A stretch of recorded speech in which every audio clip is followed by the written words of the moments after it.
Okay, Charlene, we're good to go? Good to go. Okay, because my computer said there was some issue. All right, so. And everyone can see that, correct?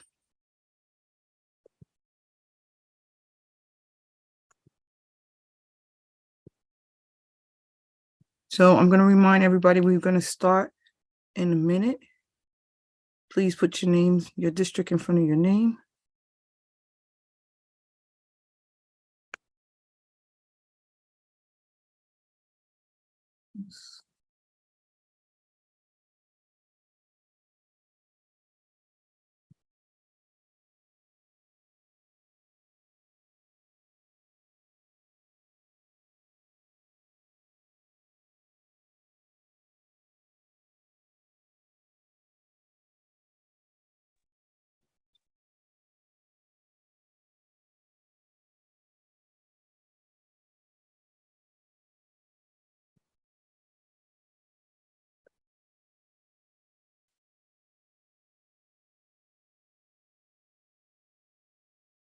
So that, Andrea, I got you. I see that you're here. Thank you. Thank you, Shirley.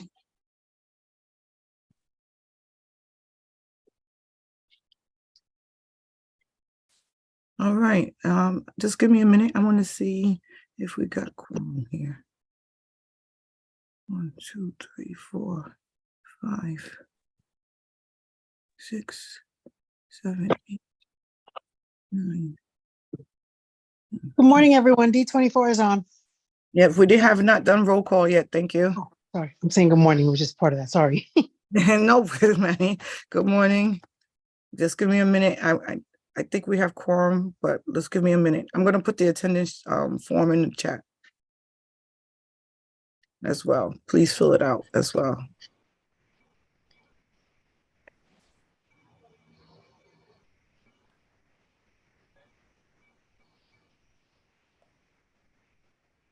And please put your district in front of your name.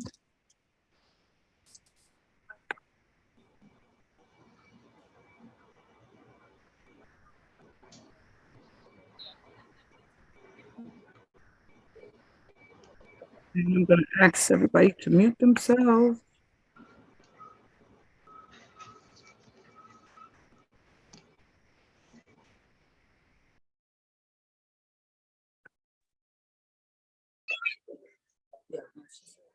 Good morning, everyone. Good morning. Okay. Good morning, everyone. Welcome. We're going to bring our meeting to commencement.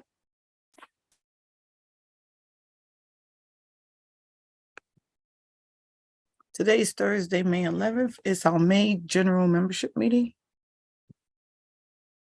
This is our board members, current board members.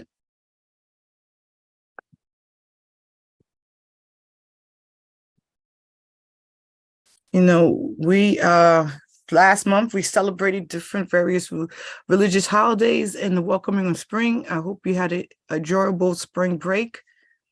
And we've been experiencing really excellent weather. I hope you are enjoying the weather and getting a chance to get outside. Here's our standing procedures and standing rules.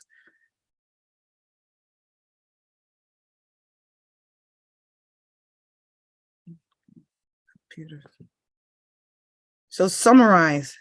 I'm going to start off. Please let presenters finish their presentation. We're not going to take any questions before the presentation is over. I was asked to ensure that please don't interrupt our presenters while they're presenting. Questions going to be taken at the end. Please raise your hands or please put it in the chat. Again, primary, just make sure we're just courteous and professional and respectful to each other. Another key thing is 2 minutes or less. Ask your question. Don't follow up with your question. Let the other members be able to speak. If you need to speak again, please raise your hand again. And we're going to ask again to be present meaning limit the side conversations in the chat. Let's be respectful to our presenters and be focused on the topic or agenda topic on hand.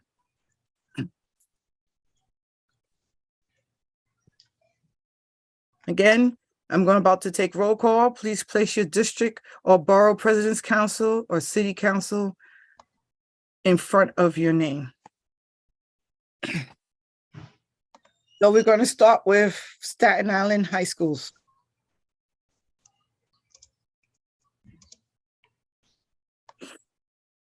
Staten Island High Schools.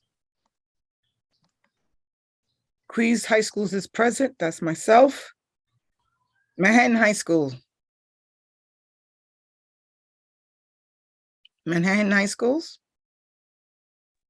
Sorry, good morning. Rosa here, thank you. Good morning, Rosa. Bronx High Schools. Good morning, everybody. Good morning, Rima. Brooklyn High Schools. Brooklyn. Okay. District 75 is here. Andrea is here. District 32. I see you, Chelsea. Thank you. District 31. District 31.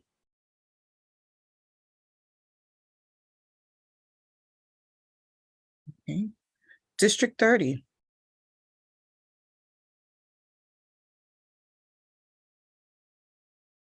District 30. District 29. District 29. District 28. Good morning, District 28 's here.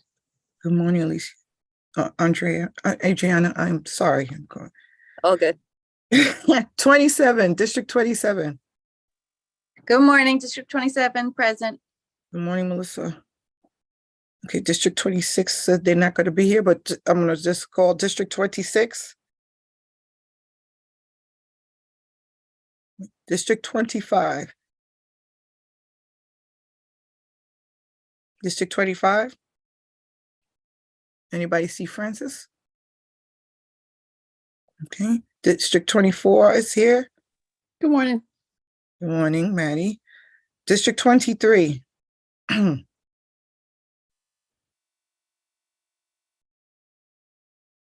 District 23. 22. 22. 21. That's Randy's here. Good 20. morning, President. Good morning. 20.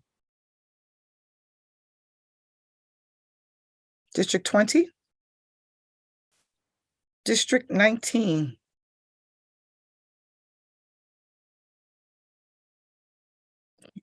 District 18.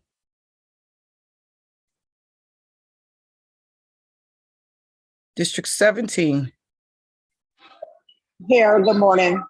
Good morning, Veronica. District 16. District 16. District 15. District 15. District 14. District 14. District 13. District 13. District 12.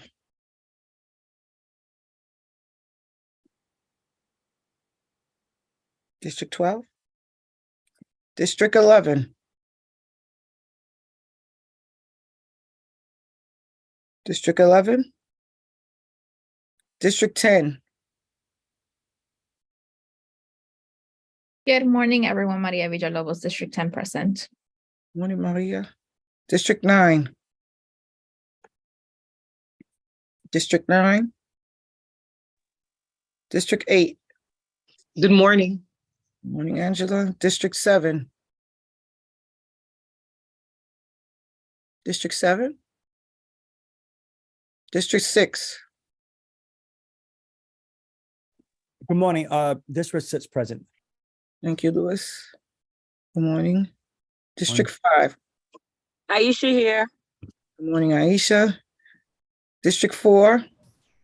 Rashida Brown Harris here, District 4. Good morning. Good morning, Rashida. District 3. Here.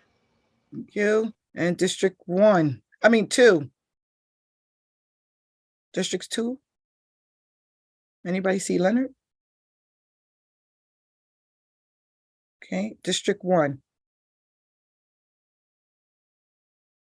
Okay, District 1. So we're going to place the attendance form in the chat periodically for the latecomers, and for everyone who's here who didn't fill it, please fill it out. And thank you for being here on time.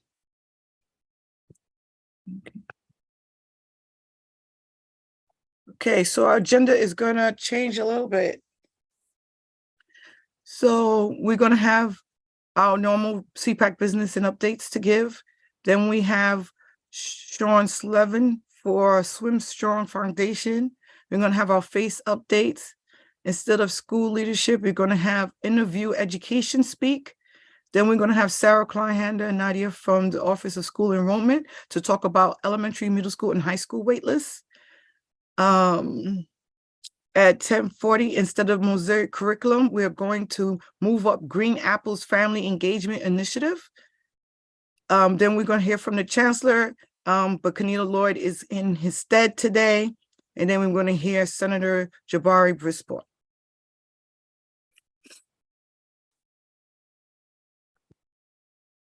So we're going to review our minutes. It was sent really early this morning. I apologize for that. And let's take a few minutes and review. I see somebody has their hands up. Celia, just say you're present. Yeah, good morning. I'm sorry. It was just to say I'm present. Thank you, Charlie. You're welcome.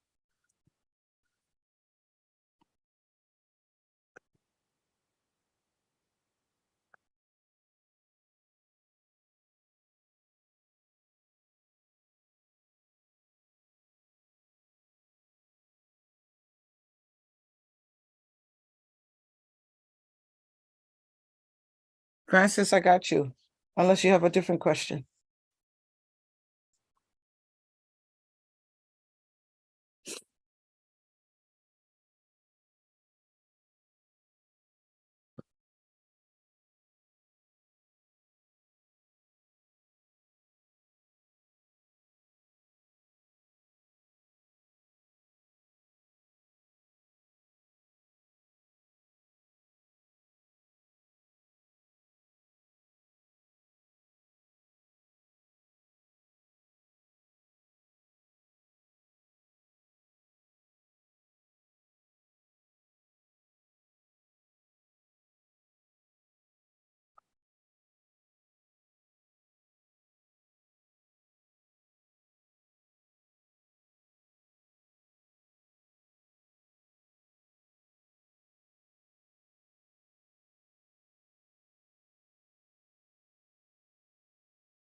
So when someone is ready, anyone who would like to make a motion to adopt our April minutes, please do so, barring any questions, concerns, or corrections.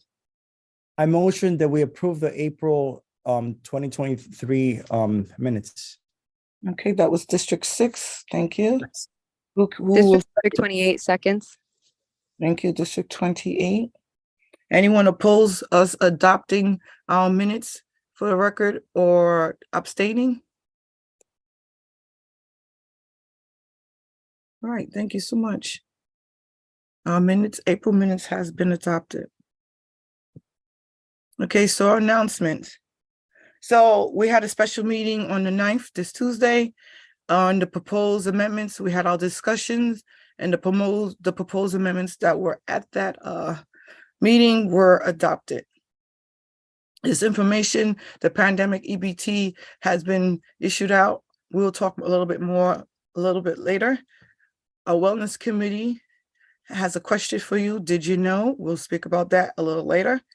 And Title I PAC, our Title I committee, it sends a reminder that if you have to do Title I PAC elections. If it's time, you do it in June. It's now been switched to the spring and not to the fall. So all parent organizations will be ready to start for the new school year. So if Title I PAC elections are due, please remind your constituents. I'm going to ask someone to mute themselves, please. Okay, I'm going to mute you. Thank you. To remind your schools, if it's due, your President's Council members to remind to do elections in the spring, not the fall. Jimmy, you want to add anything to that? Yeah, just make sure that you have your school bylaws for the PAC, that they're up to date. And also to make sure that you're sharing the information out, especially in your CEP, section 7, which is the parent and family engagement piece in the school compact. That is to be shared with all parents so that they would know and they would have an input in case they would like to make some changes. And that is the PAC chair will be taking it back to the SLT because we're reviewing and updating our CEP for 23-24. Okay, thank you so much.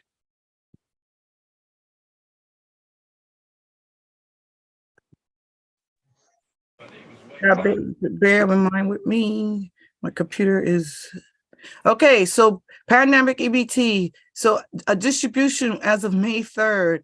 I've heard that quite a few parents did receive their pandemic EBT portion for the benefits from 2021-22 end of the school year and summer of 2022.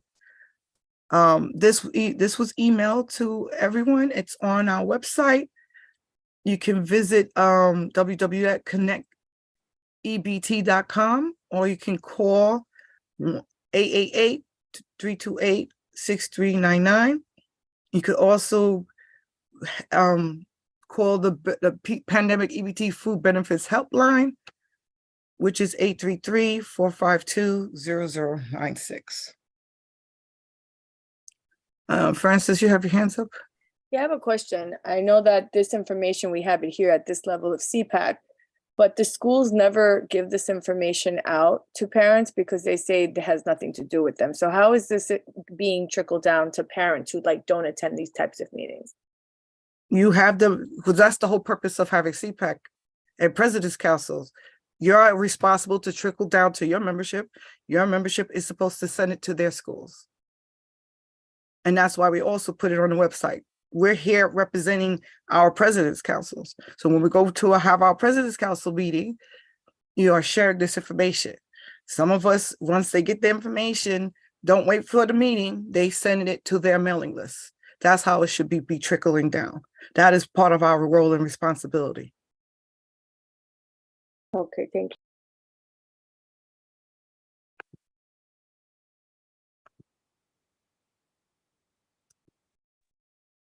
Announcements. This is from the Wellness Committee.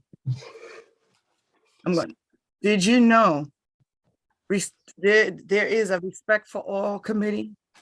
Did you know there's a citywide council on wellness? Did you know school wellness council committee exists in each school?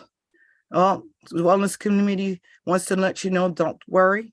They're on top of it and they are currently working on empowering you with more information.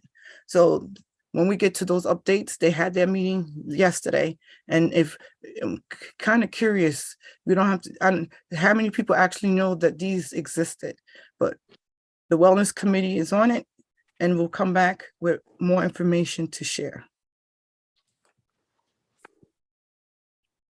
Okay, May 9th, Tuesday was the last day of Education Council to vote for your Education Council. I hope everyone here voted. And I hope you encourage and encourage your constituents to vote, because this is part of the parent voice and it's very important that we have as many stakeholders and many numbers to strengthening that parent voice.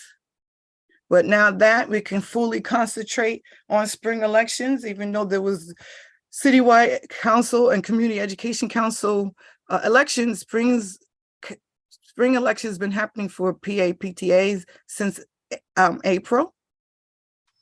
I know quite a number went into the beginning of May. Quite a number of schools already had their elections for the next school year.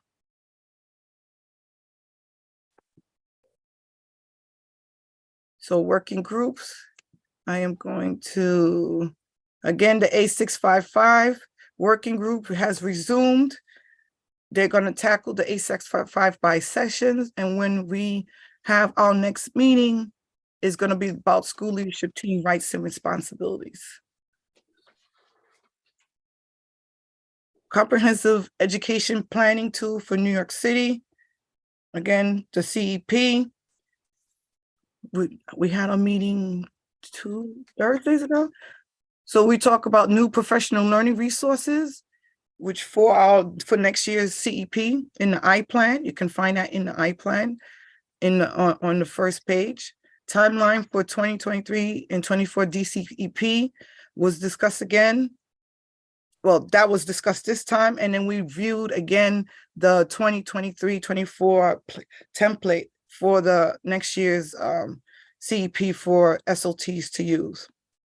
And then they solicit feedback about the template for the district comprehension education plan. Shirley, also to remind them that if you're sitting on the SLT, you should have provision to be able to go in so that you can see the different parts and make comments. Give me a second. Okay. 23-24 timeline of the DCEP submission and review. This was released. So when you go to your district leadership team, your district, federal, state liaison, I keep forgetting what the acronym is. The liaison for that department will share the DCEP submission and review timeline, and they should be reviewing the DCET. Thank you. I know it's DFS. I can never remember the P. Thank you, Rima. I'd rather say the the Division of Federal State Policy. Well, Director of Federal State Programs. Thank you. So they should be reviewing the new template for next year's DCEP. You should have reviewed this last month, but here again, this is the timeline for the SLTs in regards to their CEP, the development, the submission, and review. So we're in May. So between April and May, schools should be developing preliminary goals and actions. From May to June, Central releases the preliminary school-based budget for the next school year. And the schools will use that preliminary budget to have the goals for the next comprehensive education plan. So this should be being shared with y'all at your school leadership team. And you could, all this is access on the I-Plan at the school level. Your principals now can give you access. If not, they can contact the district leadership team, and it will help them put all members should have access to the I-Plan. But for all the resources that's on the I-Plan, you don't need to sign on. You only need to sign on to see individual schools, your in this detail of your CEP or for your school. But for all the resources and a summary of the comprehensive education plan, it's available without signage. You don't need to sign on. Also, the district leadership team, for those who sit on the district leadership team, which should be all of us or our designee, you should be able to get access, and your superintendents are supposed to give you access to the I-Plan to see the district comprehension education plan. You have anything to add to that, Jimmy? You covered it. Thank you. Okay. So I'm sorry, there is a special piece that when you're going in, and this is what it is, when you're going into the I-Plan portal for your school, and if you were Title I, because that was missed a lot, there's a special position there space for the Title I and the information that needs to be put in. Okay, yeah, I'm just giving the committee update for that. So thank you. I'm gonna tell y'all right now, my computer's acting up. So I can't see anything. It keeps going in and out. Hold on.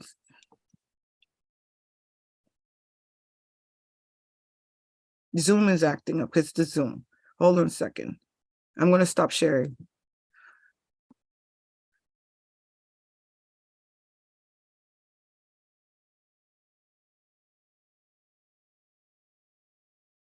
Did I stop sharing?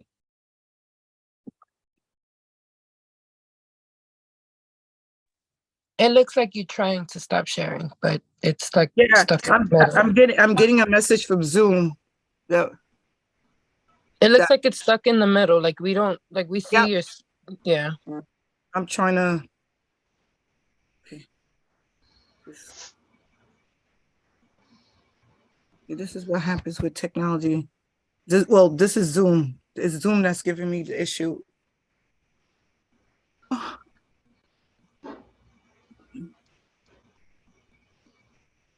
Oh my gosh.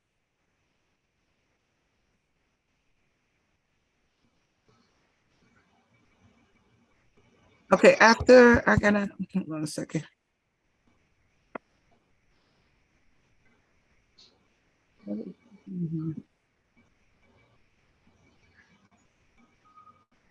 Okay, now I got control again. All right, updates. We're coming our committees. So our capacity building and support, our communications committee all had their meetings on May 2nd. Again, they have a regular schedule at the first Tuesdays of the month. The high school committee is the first Friday of the month. They had their committee meeting on the 5th. Legislative committee is going to have theirs on May 16th. The multi-language learners committee is going to have theirs on May 31st. Special education has not given us a schedule yet, and for their May or a consistent routine for their monthly meetings. Title I is having they had their meeting on May 2nd. The Wellness Committee it's the second Wednesdays of the month, and they had it yesterday.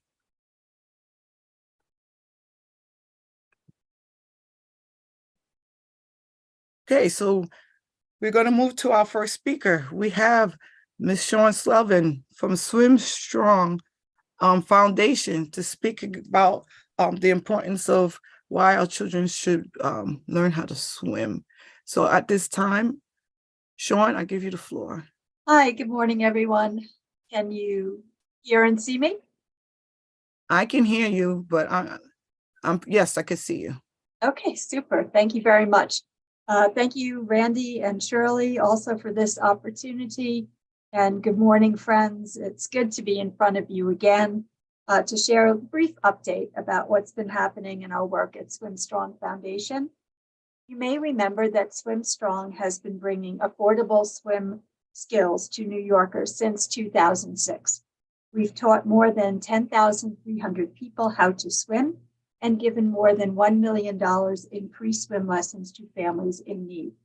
Since 2018, we've delivered an educational programming to over 28,000 DOE students about situational knowledge of water through an environmental lens.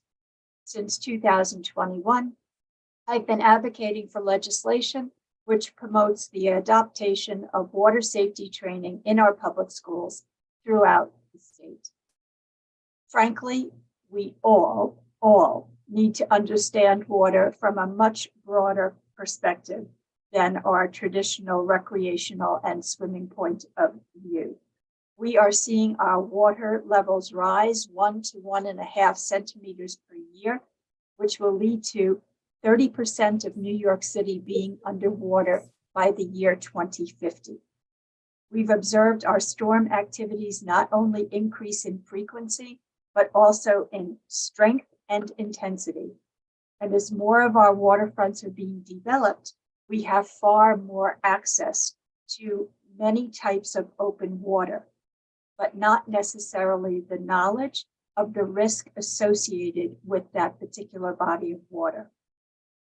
As a city of water, as a maritime city, we are increasingly at risk as water becomes more and more a part of our everyday lives. Is someone able to cue up the short video that I sent?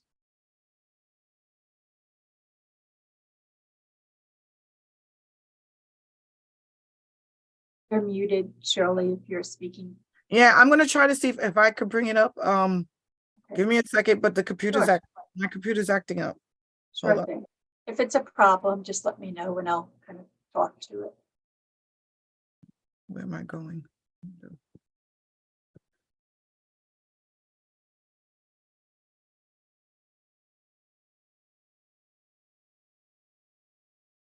No, I can't even get to my other stuff. Okay, there's, are you able to post the link in the chat?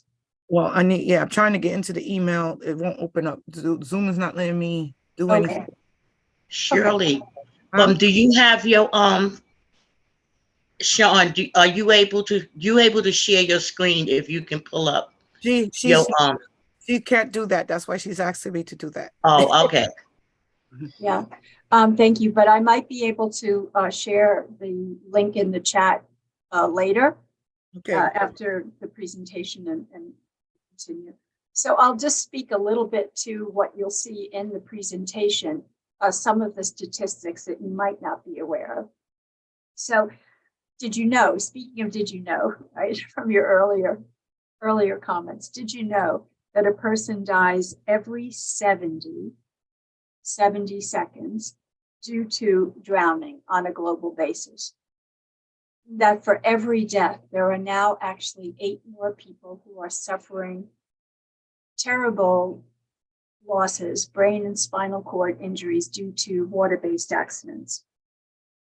Drowning is actually the leading cause of death for children under the age of 5, and most of those children are dying in their own homes.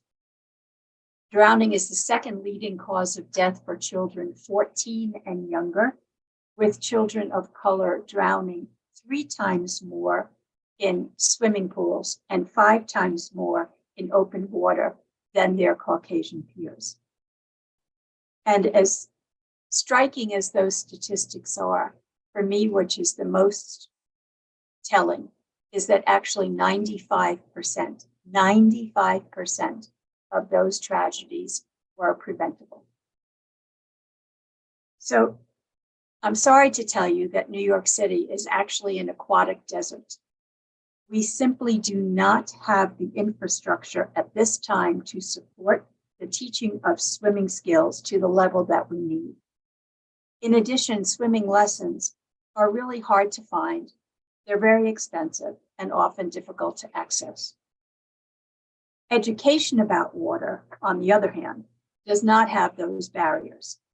Swim Strong's Know Before You Go programs were created to help all of us, swim skilled or not, understand water in our homes, everywhere we meet it out of doors, across the seasons, and as it relates to the extreme weather that we're experiencing as climate change unfurls around us. Thanks to a grant from the New York City Council, we have been able to take an overview of this training into several schools across the city as a Swim Strong-led assembly for our students and teachers. We do have the opportunity to still schedule 12 more schools before the year ends. So please, please encourage your leadership to reach out to schedule this programming for your own school. It's first come will be first served. And again, I'm not sure that the links, there was two slides also that I sent over, but Shirley, probably you can't bring those up. I'll try to get that in the links as well. One of the slides was referencing the petition that everyone can sign in support of promoting water safety in all of our schools. And that petition would track to your local assembly member so that they understand their constituents are interested in supporting this bill. So that will be forthcoming. Also, my email address will be in there. And Shirley was just able to put up the YouTube video, which is what I was speaking about earlier. So that would be great. And I think that will be it. Right, so I'll take questions now, if you would like. Okay, so there's one question, and it's what are your limitations in the populations you can serve? I need a little more clarity around that, because the educational component, know before you go, can be limitless, right? We can reach millions and millions of students with that programming. The in-water teaching of swimming skills is limited. So if you can clarify a little bit for me, then I'm happier to try to take a deeper dive. I'm pretty sure it's probably the water one. But Rima, if I'm assuming either put it in the chat for me or unmute yourself. Hi, good morning. Morning. It was a two-part question.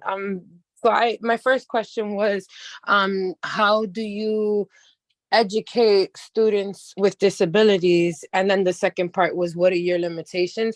And I actually did mean that out of water. Like, how do you differ? Like, are you able to differentiate instruction for all students, for whether, for non-speaking students? Like, just what are your limitations in terms of what you can do instructionally, not in the water? Okay, thank you, Rima, for qualifying that. So our programming, the program that we are bringing to schools is an overview for the assemblies, but we have the original programming, which is available for a discounted price to schools. That's broken into 3 levels. So the K through 2 is a softer level and has been used for students with different abilities as well, regardless of their age, depending upon, where they may fall on the spectrum. And then 3 through 7 and 8 through 12. And the difference really is in how some of the material is delivered. And also there's age appropriate STEM-based exercises to those materials as well. Of course, a very robust teacher's guide. There's also pre and post quizzes for the grades 3 through 12. Thank you. You're welcome. So if you have any other questions, please put them in the chat. We'll forward it to Ms. Shawn for you.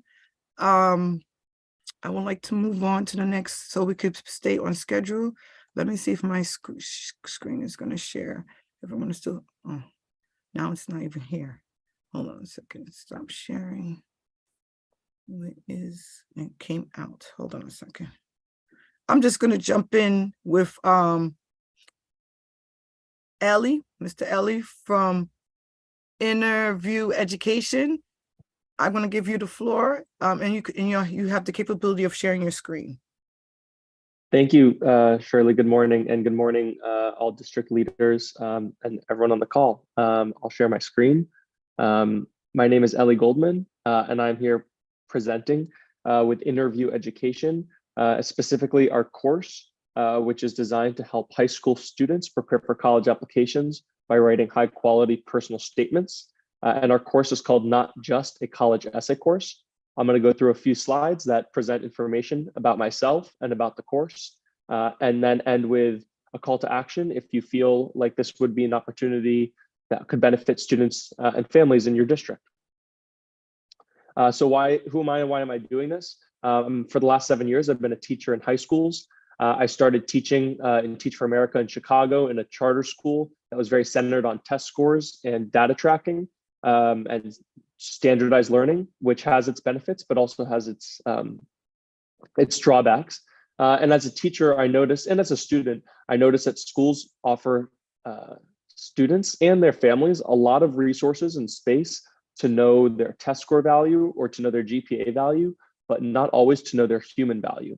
And so when that time came for students to write essays about who they are and why they matter in the world in their college applications, or just to present that in an interview for college or for companies, my students didn't have as many asset-based narratives about who they were and what makes them special.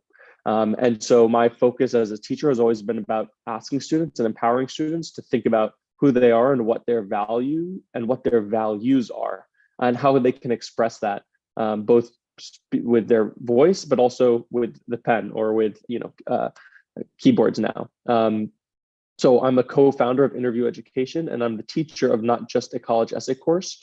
Students who have taken our course and written their college essays with us have been accepted to these colleges up here on the right, from a variety of state schools to HBCUs, as well as some of the, as well as colleges from coast to coast. So that's a bit about me and why I'm doing this work, to help students know themselves, grow themselves, and show themselves as they have the potential already within them, but need a structured space to help bring that out and showcase that in college applications. So the course goal is to help high school students, whether you're a rising 9th grader next year or a rising 12th grader, write high quality personal statements, giving them more ability to do so by having them practice that actual ability. And I'll show in the next slides how we use student feedback cycles, rubrics, and personalized learning to draw that out and support students in reaching this course goal. So one set of outcomes, these are kind of the hard outcomes that students get in the course. They'll brainstorm a number of narrative arcs from their life that they can choose to write about in their college essays. In the personal statement, they'll center in on one of those, but we do a number of brainstorming and creative thinking exercises to help students realize that whether it was working and walking their younger sibling to school in the morning, or it was some moment from the last summer, they have tons of experiences and moments that reflect their inner beauty and potential. As well, students are provided rubrics to guide them from brainstorming ideas to a complete personal statement. They'll go through multiple drafts of writing, so they'll practice getting feedback on their writing and improving it based on what their peers say, what myself as the instructor says, and what they also feel in their gut is the best way to paint them in a good light.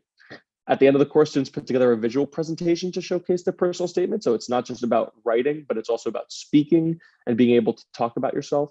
And by the end of the course, students finish with a published personal statement that they can use in the Common Application, which is an application that they can use to apply to over 1,000 colleges and universities.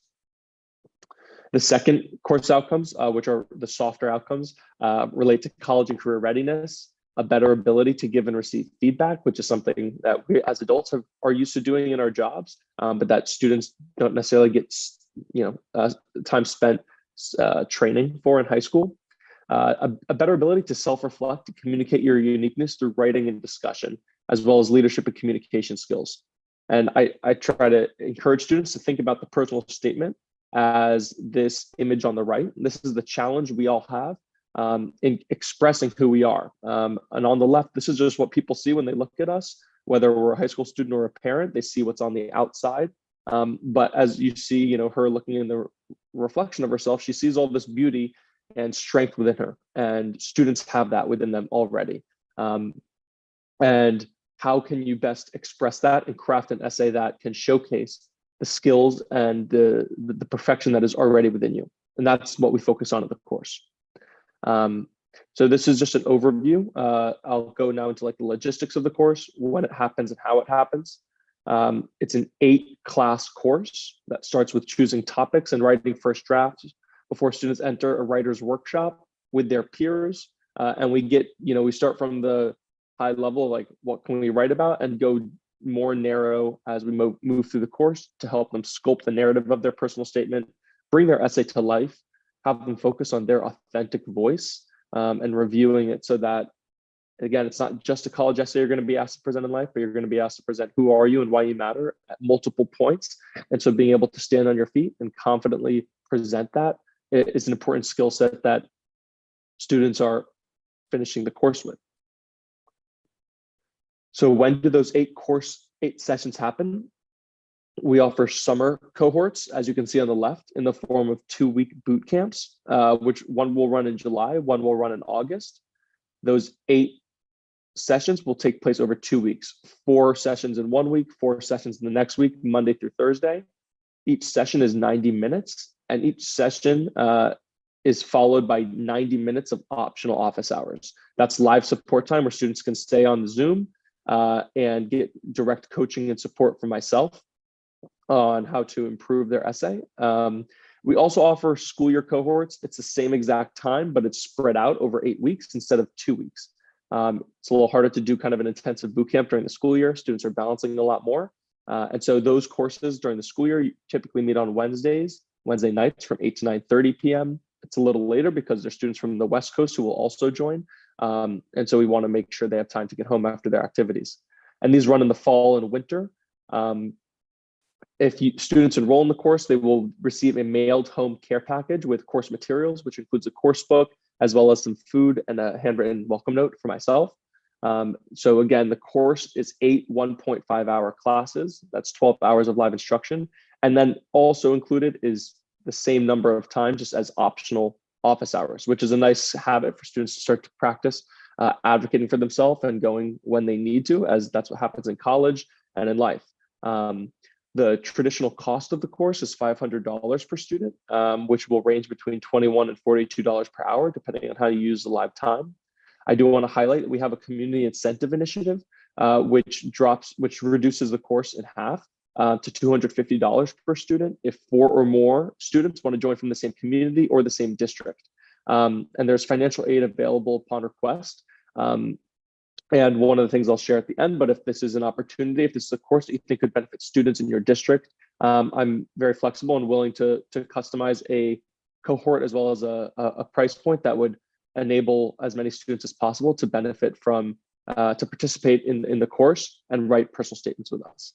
So I just want to end by going through a few of the artifacts of our course.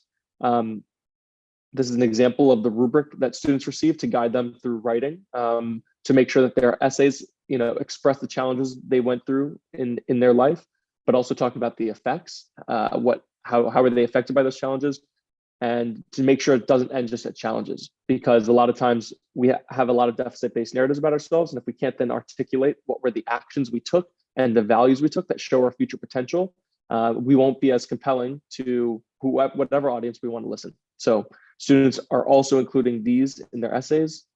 Students have fun in the course. This is our fall cohort. You can see we have small, cohesive cohorts. And I should note that there are students in this cohort who were friends, but in different cities. There were cousins who were in different states. The beauty of Zoom is that we can bring together a wider community, as well as curate a custom community if you want a cohort for just students in your district. Cameras are on for part of the course. You can see they're smiling even after day one.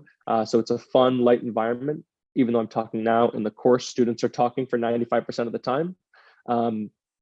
And leading and sharing about themselves and getting feedback on themselves as they practice leadership and communication. So typically our cohorts range in between 4 students and 12 students. And then these are just a couple of testimonials, which I'll leave up for a moment while I grab the link to share in the chat. But you can see here that the value proposition of the course brings students value, not just in terms of writing a good personal statement, but also in terms of having growth mindset, in terms of seeing their identity from a new perspective, and being able to emerge from the course with a more complete narrative and understanding of who they are and what makes them special and compelling to a particular audience. So this is my final slide. This is captured from our fall course when Daryl DMC McDaniels from Run DMC donated his books, Daryl's Dream, to our fall cohort and came in as a guest speaker to talk to students about the importance of finding your voice and being confident in who you are and pursuing your passions in life. So again, this is kind of why we call it not just a college essay course, so that students recognize that it's not just about writing a good college essay, but it's about knowing yourself and pursuing your interests and your passions throughout life. So there's our website, intervieweducation.com. If you're interested in learning more or potentially setting up a call to discuss how this could work for students or families in your district, I just put the interest form in the chat, as well as my email and phone number at the bottom. If you'd like to take that down, I'm more than happy to hear from you and learn about how we could collaborate and customize a cohort that would meet the needs of your district. I'll stop there. Thank you so much for listening. Thank you, Shirley, for the invitation. If there are any questions, either voice them now or in the chat. Rosa. Oh, thank you. So I wanted to ask, I don't know if it was mentioned, I'm sorry. Are you a DOE vendor? Are you willing to work in person? Can it be in person also? Because I do have a place that we do community support, and we bring families or students. And I wanted to see if we can do this in person for high schoolers, and also provide opportunity for our 8th graders, right? Because they're small, so they can actually see, and be ready, right? Mm-hmm. So Yeah. thank you. Yeah, thank you. Great question. So, and it was also in the chat. Currently, we do not have status as a DOE vendor. I've been going through the process of becoming of our company becoming certified. There was an issue with our bank originally, and so I'm just working with them to smoothen that out, so that hopefully by the summer we will be a DOE vendor. I am in the New York area, and over the summer can participate in in-person workshops or courses. I've done other kind of shorter term courses, particularly for like rising high schoolers students, so like those 8th graders, to make personal presentations about themselves, as they might not need to write a 650-word essay today, but it is important for them to be able to talk about themselves and introduce themselves when they find themselves in 9th grade and meeting new teachers in a new community. And so, yes, those opportunities and doing that within a community center in your district would be something I would be able to do. Yeah, thank you, Rosa. So just take down my email. I'll also put it in the chat after this. So we'll follow up. Thank you. Thank you so much, Ellie, Sean. Dr. Melendez, we do have 5 minutes. Do you want to go in your slot for updates? Or would Sarah, yeah, I said Sarah, the right name. Sarah and Nadia's here. So would you like to go before you, or you I would love to extend, give up my spot right now for Nadia and Sarah to sort of get through. I know they have a meeting to go through to very shortly, so I want you guys to hear them, if that's okay. Yeah. Hold on. Okay, sure. I'm still having tech issues. So Sarah, Nadia, you have the floor and you have sharing capabilities. Thank you, Shirley. Hi, everybody. It's good to be here. I'm Sarah Kleinhandler. I lead the Office of Student Enrollment, and I'm here with my colleague, Nadia. Nadia, if you want to say hi really quick. Yes, hi, everyone. Nice to see some of you again, and nice to meet you. I'm Nadia, and I work on Sarah's team. So we're going to spend a little bit of time talking about waitlists with you, and waitlists at all levels, elementary, middle, and high school. So just quickly to go through this slide, and then we certainly will, and Nadia, you should jump in too, and then we'll leave the floor open for some questions. Just as an overview, waitlists are a way for programs to fill any open seats after offers are released. So we do have some schools that have open seats, and we do have kids who place themselves on waitlists or automatically on waitlists. And so we let the principals fill open seats where they have them. Being on a waitlist means that your child does not have an offer to that program, and not all students on waitlists will receive an offer. So a waitlist is just that. It's a list that where students are called off of when seats are available, and they're called off of that list by the school. If a seat opens up, the school makes the offers, and the families have about a week to respond. So how does a family use a waitlist? So each of our applications has 12 options. And students are automatically added to waitlists of any programs they list higher on their application than the program with which they received an offer. So what does that mean? That means I applied to kindergarten, 6th grade, or 9th grade, and I got the choice number 3 from my application. I'm automatically placed on the waitlist for my first and second choice. If I got choice number 8 on my application, I would automatically be placed on the waitlist from choices 1 through 7. And so on. You guys get the idea, but we'll stop for questions in a minute. Students can also add themselves to wait lists for any other program they're eligible for. So if you're not on a wait list and after offers come out, you'd like to add yourself to other wait lists, you may do so. And wait lists typically close in the fall after the school year begins. So sometime late September or October, wait lists will close and that date will be forthcoming.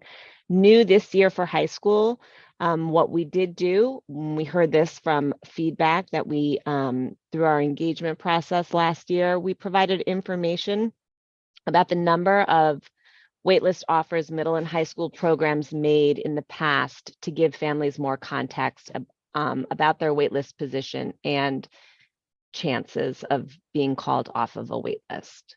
And so we have heard that that's been very helpful, and we hope to continue to do that in future years as well. Nadia, do you have anything that you want to add? I don't think so. I think we can take questions if folks have or ideas and feedback on this process. I'm gonna ask for y'all to do your entire presentation, and then we let them ask the questions. So they were told so you could do your entire presentation. So all wait lists is done, and then so I know you have a time limit. So do your entire presentation. When you're done, then the questions will come. Sarah, I don't know if you we're going to talk about the middle school. We shared a little bit yesterday about the middle school and the elementary school wait list, and so that's sort of what they're speaking about in the entire presentation. So if you want to talk a little bit about those two areas, and then I think they'll stop for questions.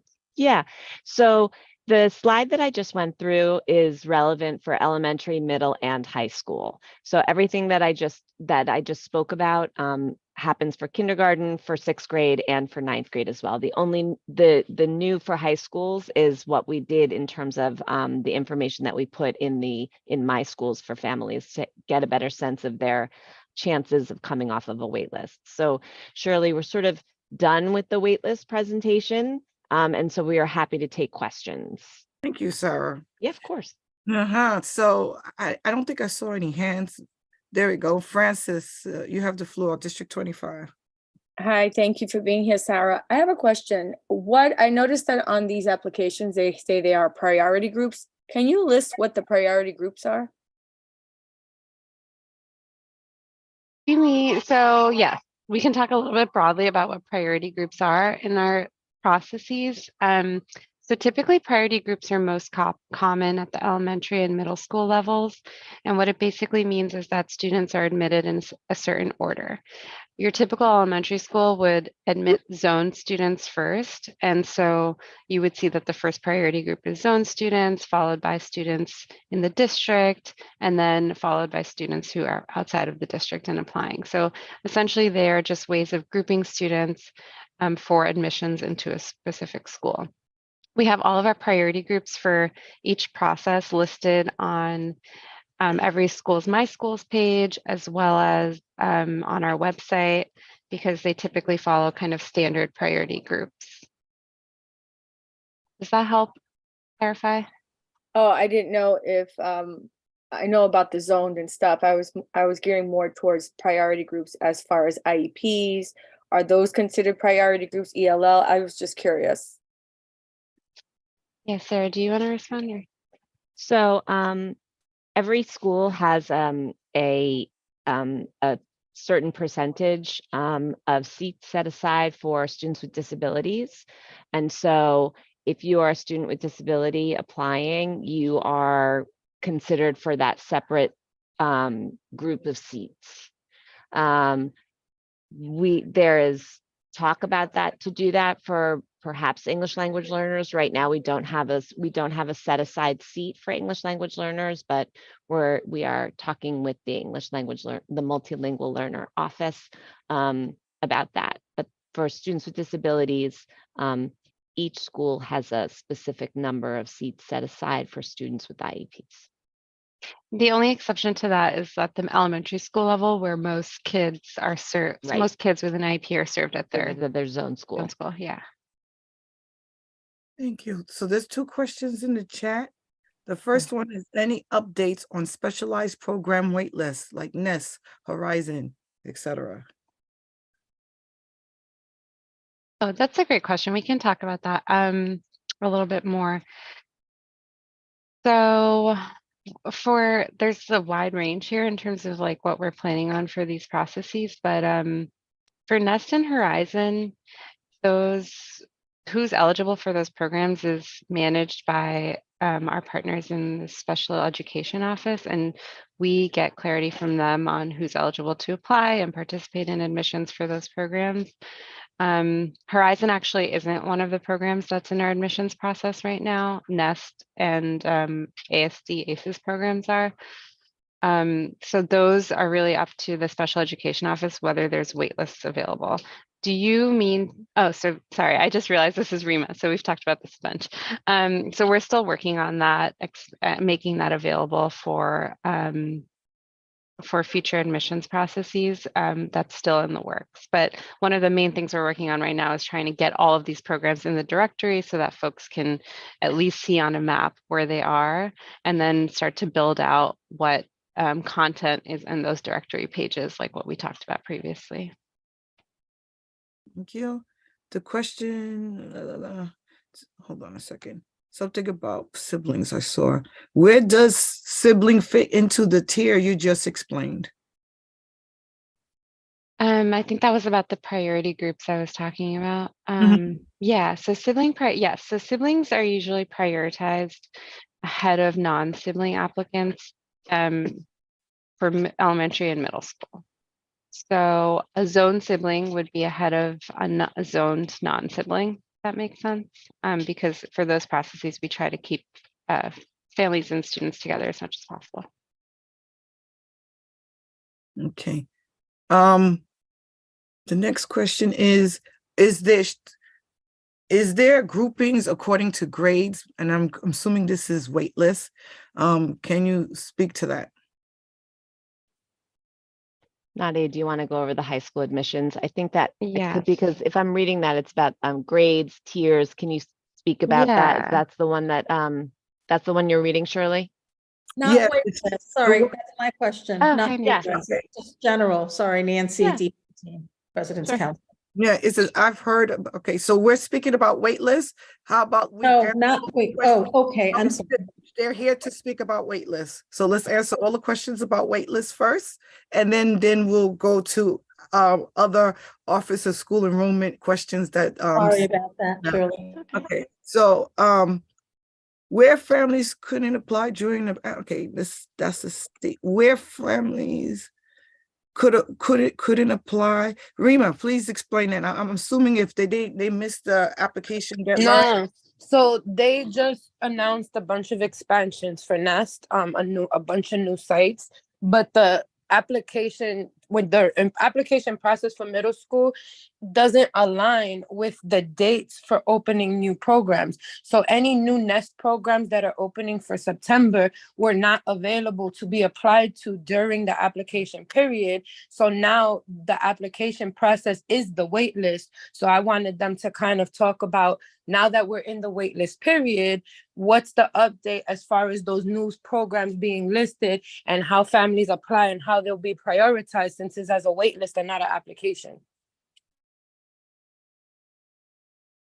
Yeah, so that process, like I said, is still managed by the special education office, because all of the work around that and utilizing my schools for some of that is still in flux. So we can reach out to SEO to help get some clarity around that.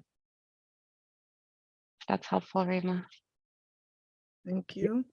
So before we go to other questions, I'm going to remind members, especially those who just came in, please put the district in front of your name that you represent, and I'm going to put the attendance form for you to fill out again. So I'm going to ask anyone who has any other questions regarding waitlists, whether it's elementary, middle school, or high school, to ask their questions or raise their hand. Otherwise, I'm going to give the floor to District 15. Okay, so Adriana, you have the floor. Hi, Adriana, District 28. Quick question, because we have a lot of parents entering our school district for the first time. A lot of them are kindergarten, and they have asked if they accept a seat at their zone school, but then they get an offer at one of the other schools that they applied to. Is it possible to rescind the offer for the zone school to accept the other offer? Or is that not possible once they've accepted an offer?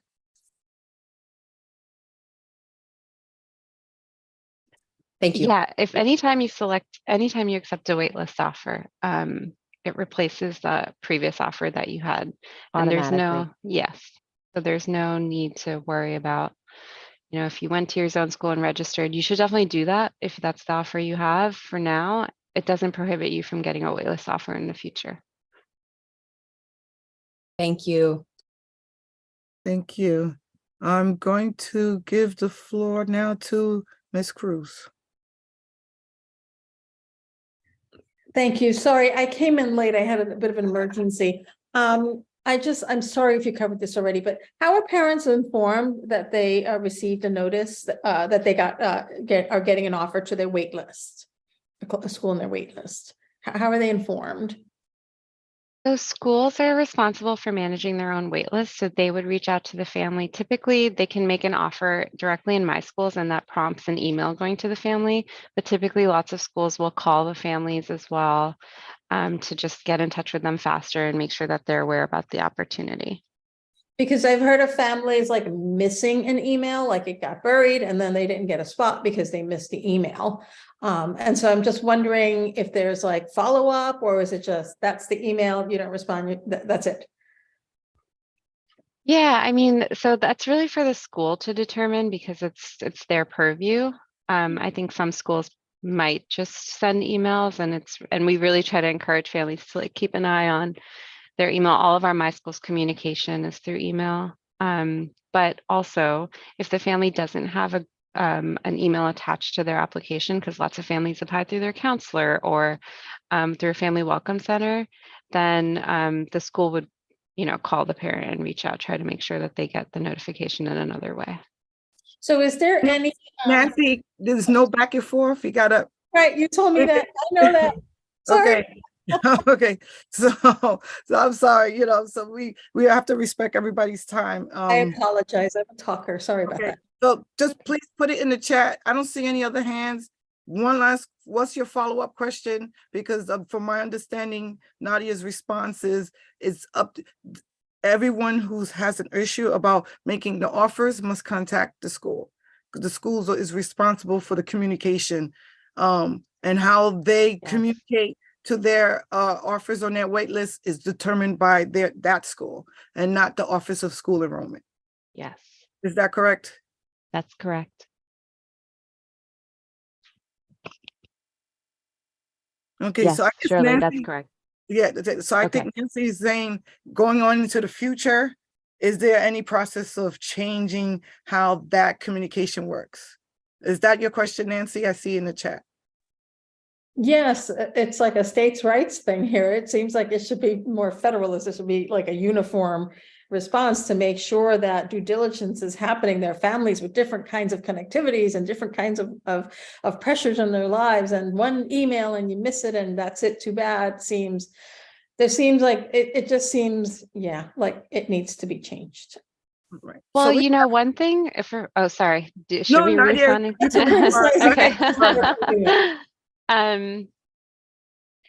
We really can't necessarily like dictate to a school how they spend their resources in contacting families around this. But one thing we do encourage families to do is to check if they're waiting for a waitlist offer, you can check your My Schools once a week and you really wouldn't miss an offer because you have 7 days to And that's accept where or it comes decline. through.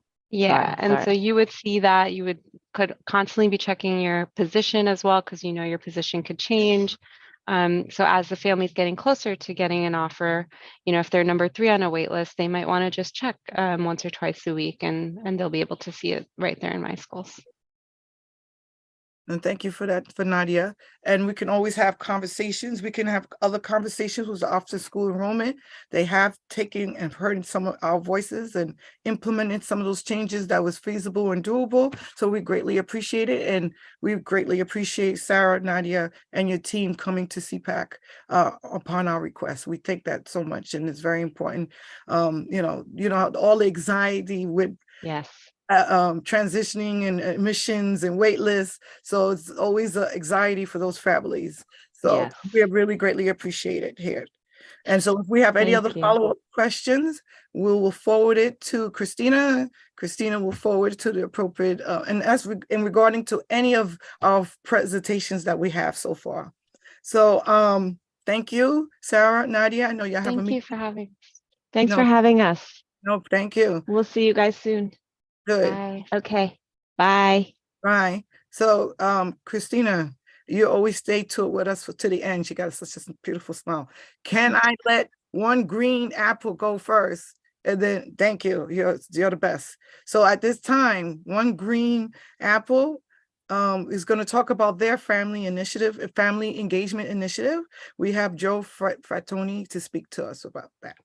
Well, thank you, Shirley, and thank you everybody for my time. I'd like to talk about a program that we have about advancing family engagement. I speak nationally on this, on basically changing the family engagement ecosystem. Not changing it, but maybe let's say updating it for the challenges for the 21st century. And we have a solution that I think would be extremely rewarding for most of the people, for everybody in New York City. This presentation is really focused on the parent side, although what we do for teachers and administrators is pretty darn amazing as things go on. But let me just explain a little bit about what we are about. Our mission is to strengthen the parents' voice in the education of their children. That's number one.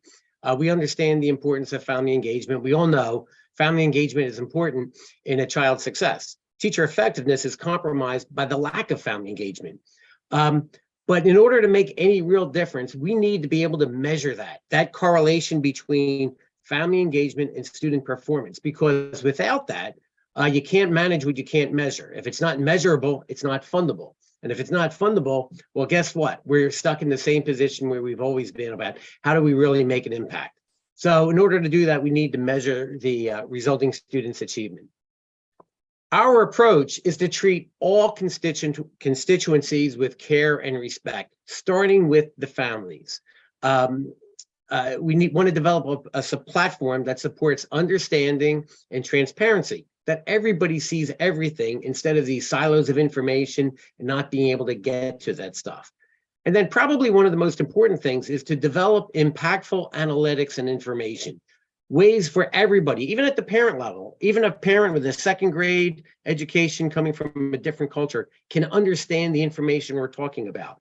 We always talk about data-driven decision-making, but if you can't understand the information you have now, why give any more? And as you are familiar, it's already overwhelming, the amount of information. And that's for the people who are already engaged. How about all those parents who aren't engaged? Even as much as we talk about family engagement is important, even if the parent of the at-risk child wants to help, a lot of times they don't know how. They don't even know where to begin. They don't have the skill set.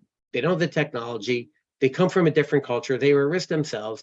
How do we break the sustainable issue? How do we get the information to them that they can understand? The way that ESSA even says that we need to provide this information in a way that everybody can understand. We want to make this, we have to obviously make it cost effective. And believe me, we're tremendously cost effective. I could talk about that further, but that's kind of like a superintendent or principal conversation. And it's got to be easy. Let's face it, family engagement is complex, but how do we make it simple? And I think you'll be really impressed with what we do.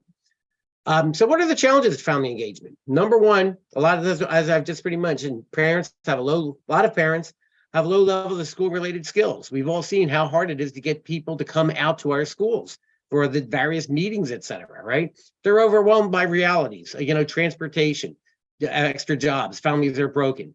They've had bad experiences of their own, and that colors the way they treat working with schools. And we need to be able to make that work. And that's what we're about, is how to break down all these barriers. It's not to leave it to Beaver family engagement. We have to realize that everything has changed over time. And over the past years with COVID, what have we learned? Number one, no matter what plans we make, they're going to be dashed. Everybody's overwhelmed. It's not just the teachers, administrators, it's the families as well.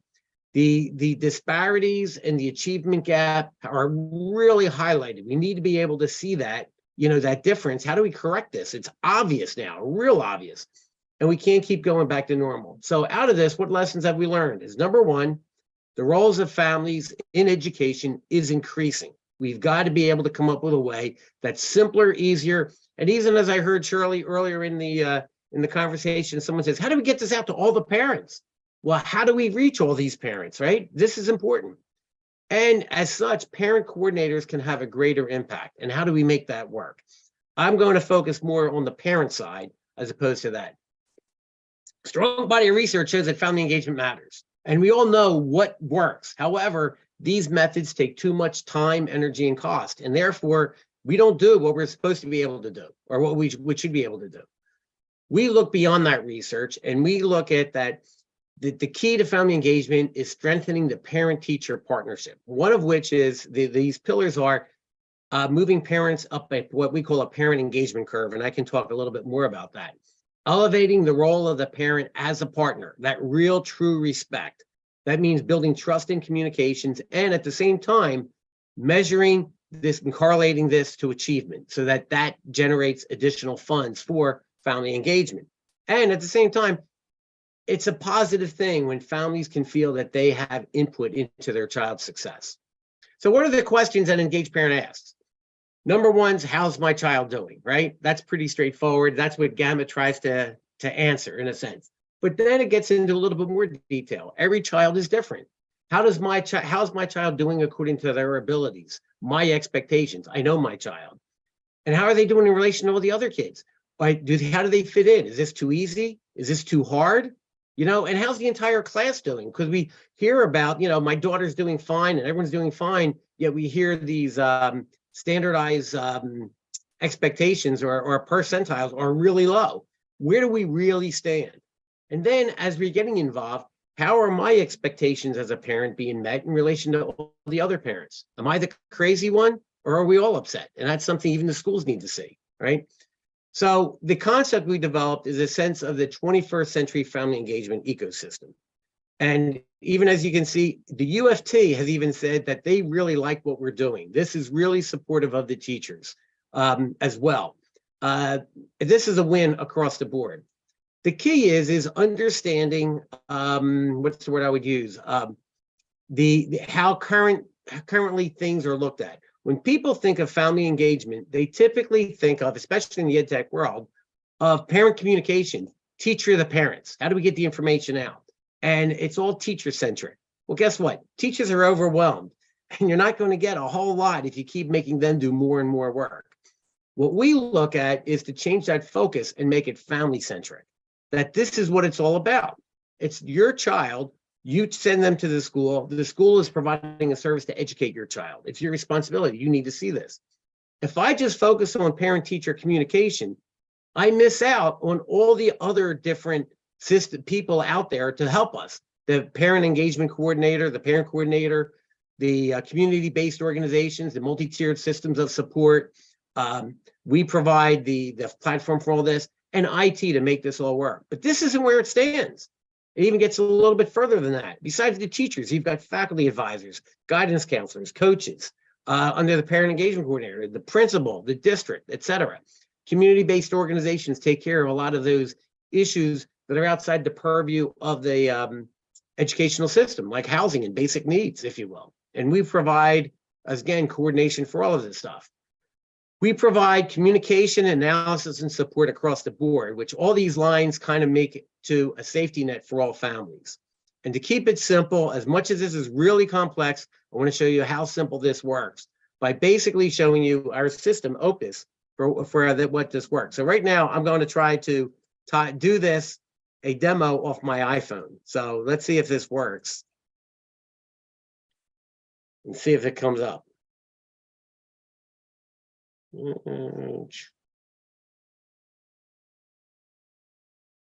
And give it 1 second. There, I think you see my phone, correct? So when I go on this, here's how a parent does this. I click on the one green apple, if you notice, and I'm going to get tiles of each one of my kids. So if I had a child in middle school, 2 in high school, et cetera, grade school, et cetera, I'd see a tile of each one of my children. When I click on it, it brings up a tile of all her classes, colored red, green, yellow, on how she's doing in class. Now, as you can see, my daughter's yellow in gym, but she's not the greatest athlete. I don't expect that. I just want her to pass phys ed, but she loves reading. She should be at the top of her class for history. When a parent first logs in, they're pushed to this page that asks about their child. And think about it. The school's got an SIS system. The teachers have a grade book. If a parent's an equal partner in their child's success, where do they put their info? No one asks for it. We do. So under like family background, the questions we ask are like, does June reside at more than one household? Because that's one of the biggest issues, right? Then what's the primary language at home? Because this will change to whatever language it needs to be. And then finally, the next question is, how is the family doing? And this isn't asking how much money do you make? It's how are you? And the answers are, we are comfortable, we're getting by, we need help. Imagine the parent coordinator getting a list of all the parents that said, we need help, and being able to start addressing what those issues are, if you follow where that goes. Beyond this, and I could go through all of this stuff, we get to guardian expectations, where the default is at 85, but I've turned gym, if you can see at the bottom, down to 75, and I put history up at 95. So with this information, going back to the classes, besides looking at it just paying the grade, I can look at how she's doing based upon my expectations. And when I do this, I can see gym is fine, but history is the issue. And I go, what's going on with history? What's going on in that classroom? When I click on the classroom, it actually brings up alias all the kids in the class, all the greens and the yellows and the reds. And I can see how my child is doing in relation to all the other kids. I can also see how the entire class is doing. Do you follow where we're at? If parent satisfaction is based upon meeting parent expectations and we're tracking parent expectations, when I click on this, I get the same stuff. Happy faces where expectations are met, sad where they're not, and gray circles where there's no family engagement. Now, this is really key. I can see my daughter's at the top of the class and I'm not happy.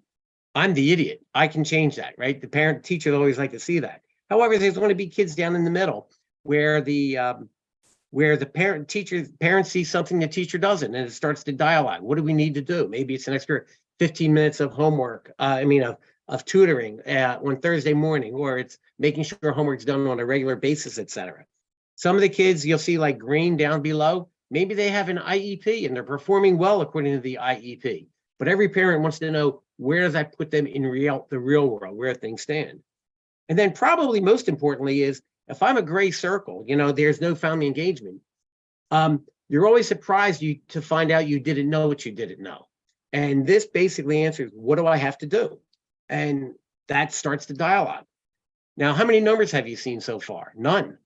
But you know more about your child in 1 minute than you ever will looking at the New York systems as they stand right now.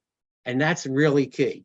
Behind the scenes, I can take the grade point average of the students where the parents are engaged versus where they're not, and show you that delta, that value for family engagement, even down to the classroom level. And that's important to start changing things.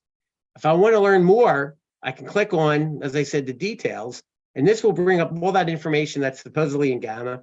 My expectation was a 95.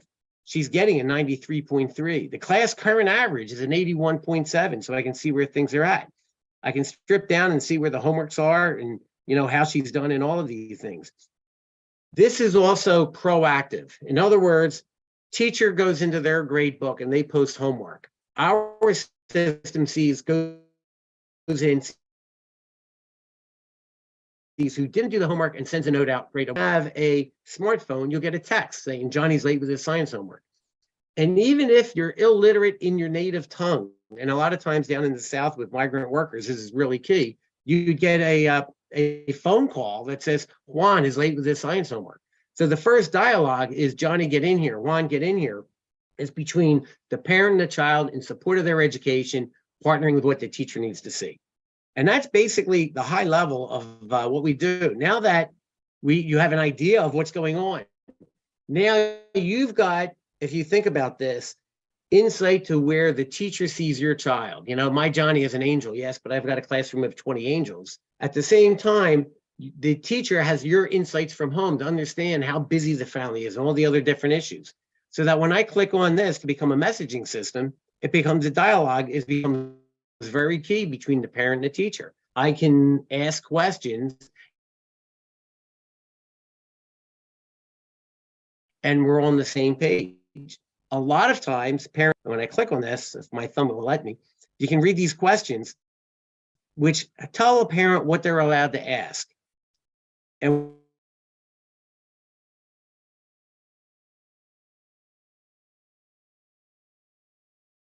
So it's we Joe. even get down to the issue where I have, the last one is I have an issue and I need a translator. There's a lot of parenting, and that's where we yes, pardon?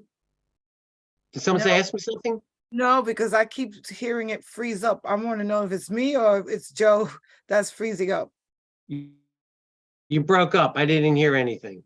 Okay, so it's my end. No worries. Go ahead, Joe. It's not No, your. it's He's breaking up for us too. It's not it's him. It's not you. Okay. Okay. So yeah, Joe, you're starting to break up at the end. You're becoming choppy.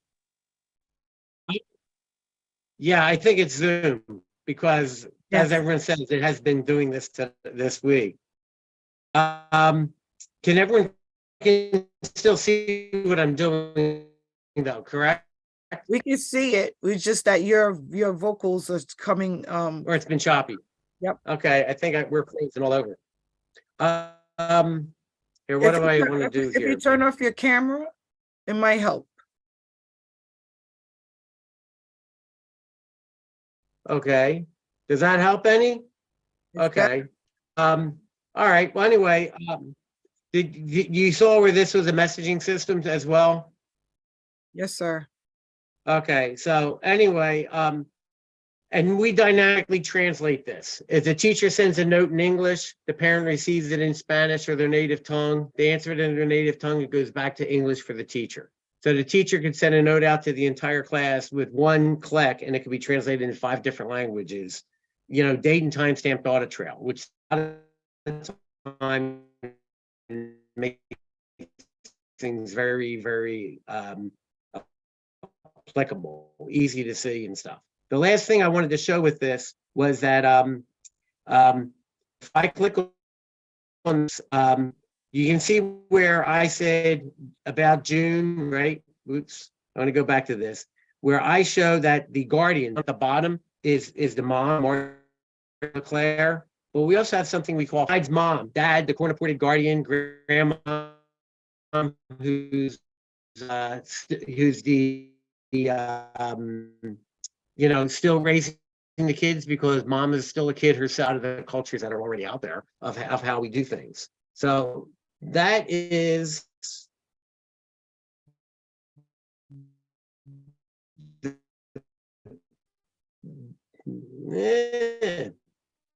okay.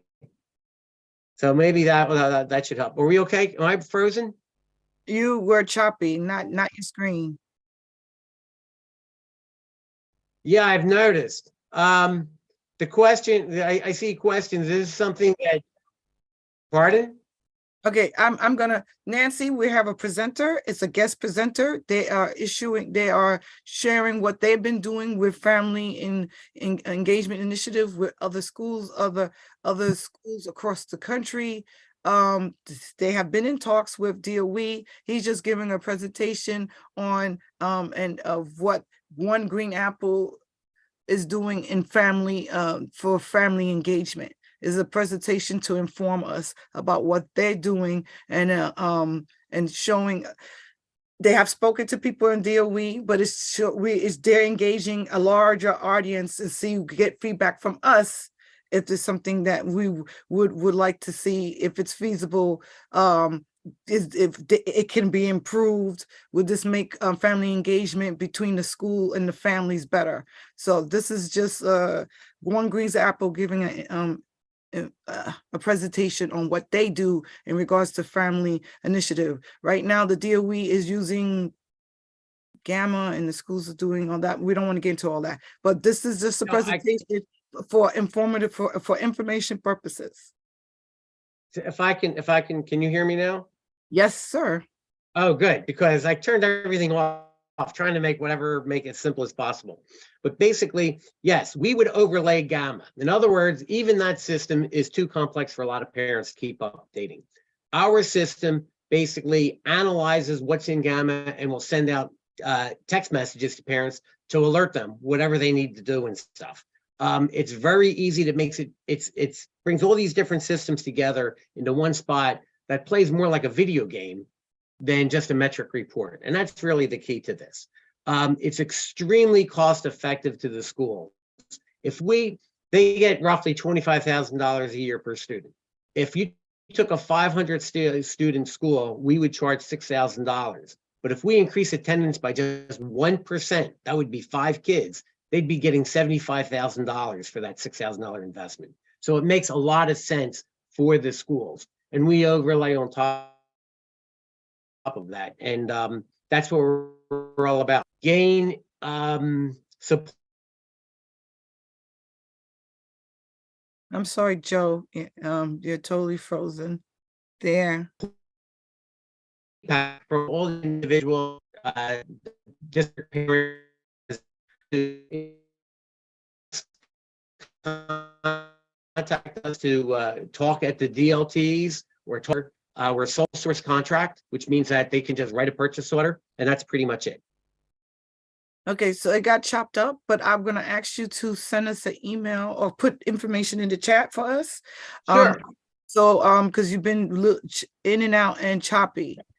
So Nancy will speak offline. No, this is not a DOE product. No, DOE is not being used. This is okay, I'm going to it's a solicitation of helping the DOE to see the help to improve family engagement. This is what they're doing. Like Gamma is a system, Pupil Path is a different company. This is a third-party application, and he's been around for very years and talking to various. So this is his pitch, and this pitch is to the parents and families right now about One Green Apple and how they are doing family initiatives and why should we speak about that. So we're going to take one question, and Adriana, you has your hand up for Joe, and then we're going to go right to DC Lloyd. She's here to speak on behalf of the chancellor. So Adriana, you have the floor.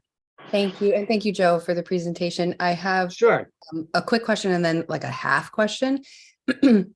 Is it possible I understand that this is meant to function in individual schools at the individual school level.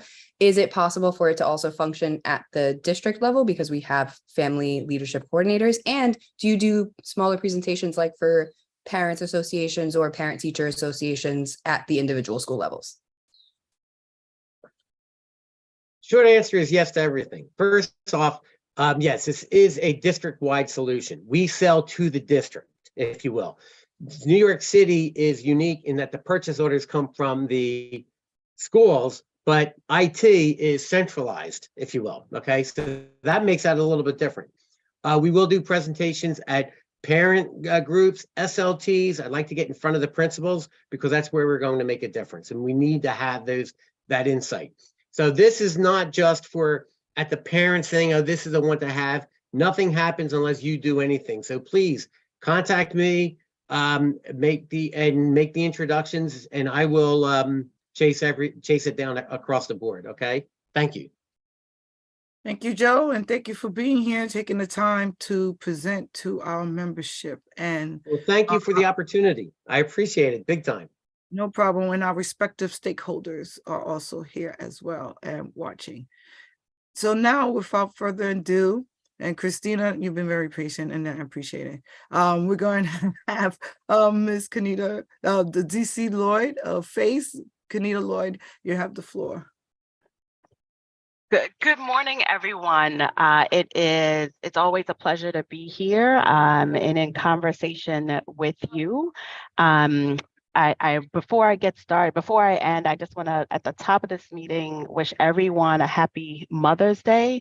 Mother's Day is this Sunday. I know each and every one of you who is the mother, the aunt, the caregiver of a student here in our New York City public schools. I just want to salute you, thank you, and to just acknowledge all of your hard work that goes into all the hours that you volunteer for your respective districts, but all the love and support that you're giving to your student in our schools, and that truly matters. And this is the weekend that we celebrate that, and we celebrate each and every one of you. So happy Mother's Day from one mother to all of you.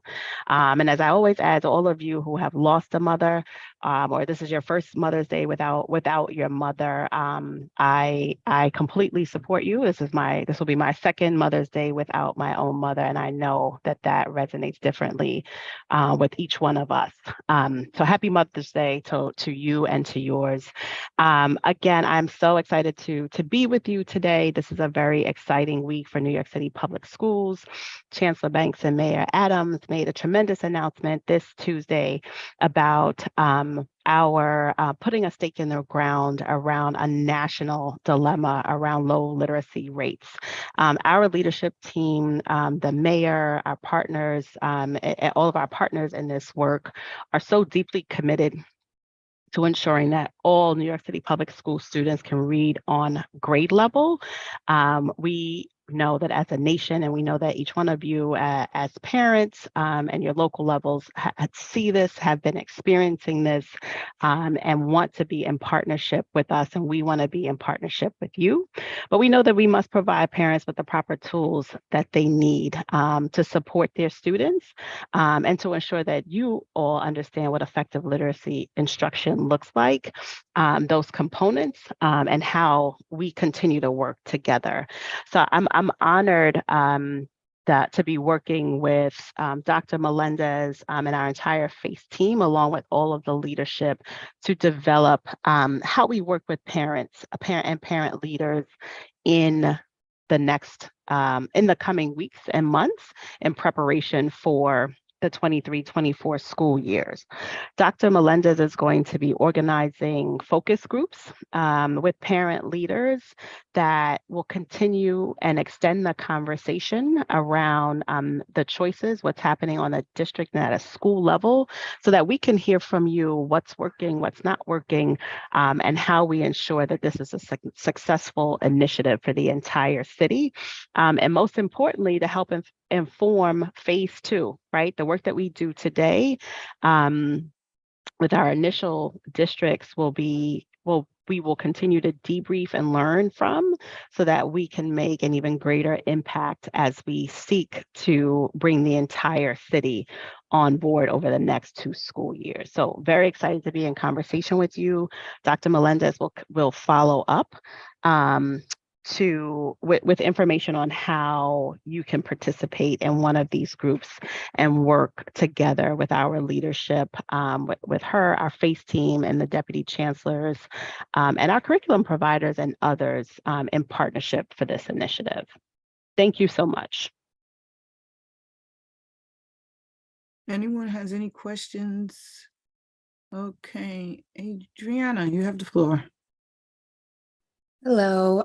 So if I may, I have 2 questions, one for each part of what you were discussing. Is that okay, Shirley?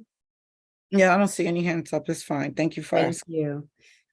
So with respect to the literacy program, NYC Reads, what is the program doing to address the major issue that many of our schools are missing libraries and missing qualified librarians?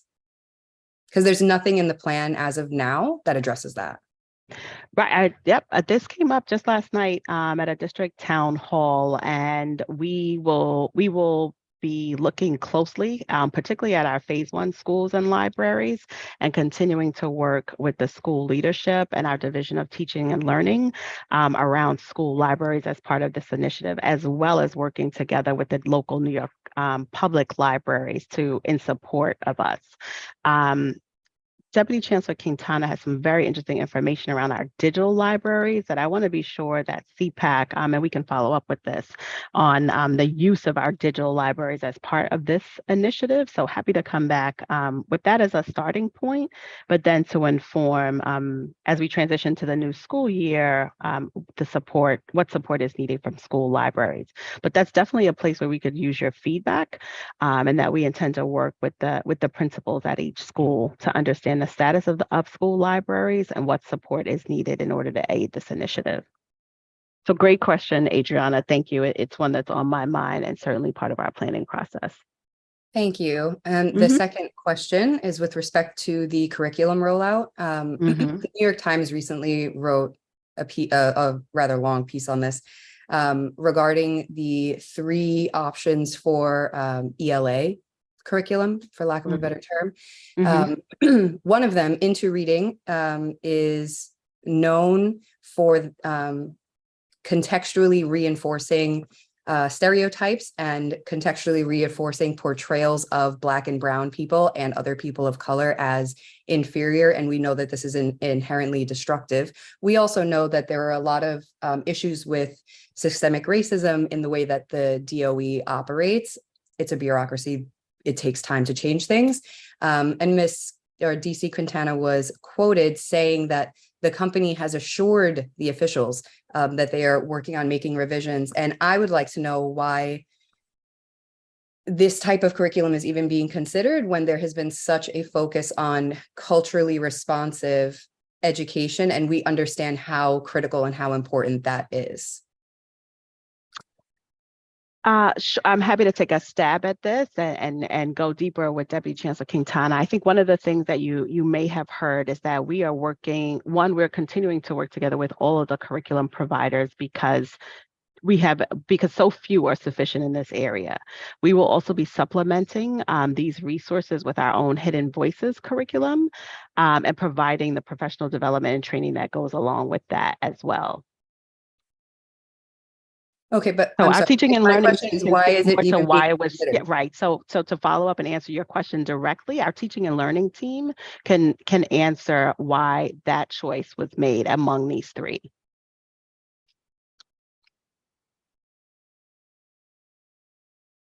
All right, thank you. Okay, let me see in the chat. Will we get the data and finance meeting we asked for regarding the new curriculum from the last meeting? What specific data and finance are you looking for in a presentation? I can follow up on that. So, May I, Shirley? Sure. In the last meeting, when we had the consultation, like about when you presented the curriculum to us, we had asked a lot of questions about looking at data that currently exists for the programs and also how the programs were going to be funded. And we were told that we were going to get a follow-up meeting and that they would get back to us with the data. And we have still not heard any updates. Okay, if you could, we will take more. We will continue to include that in our follow-up as we advance the planning of this. So I'd ask you to be patient in anticipation of that presentation. I also see another question, Shirley. Yeah, I'm gonna get it, but I'm gonna answer Melissa. So we had asked for Mosaic Curriculum to come to speak to us about what it includes, Melissa, but it does include LGBTQ.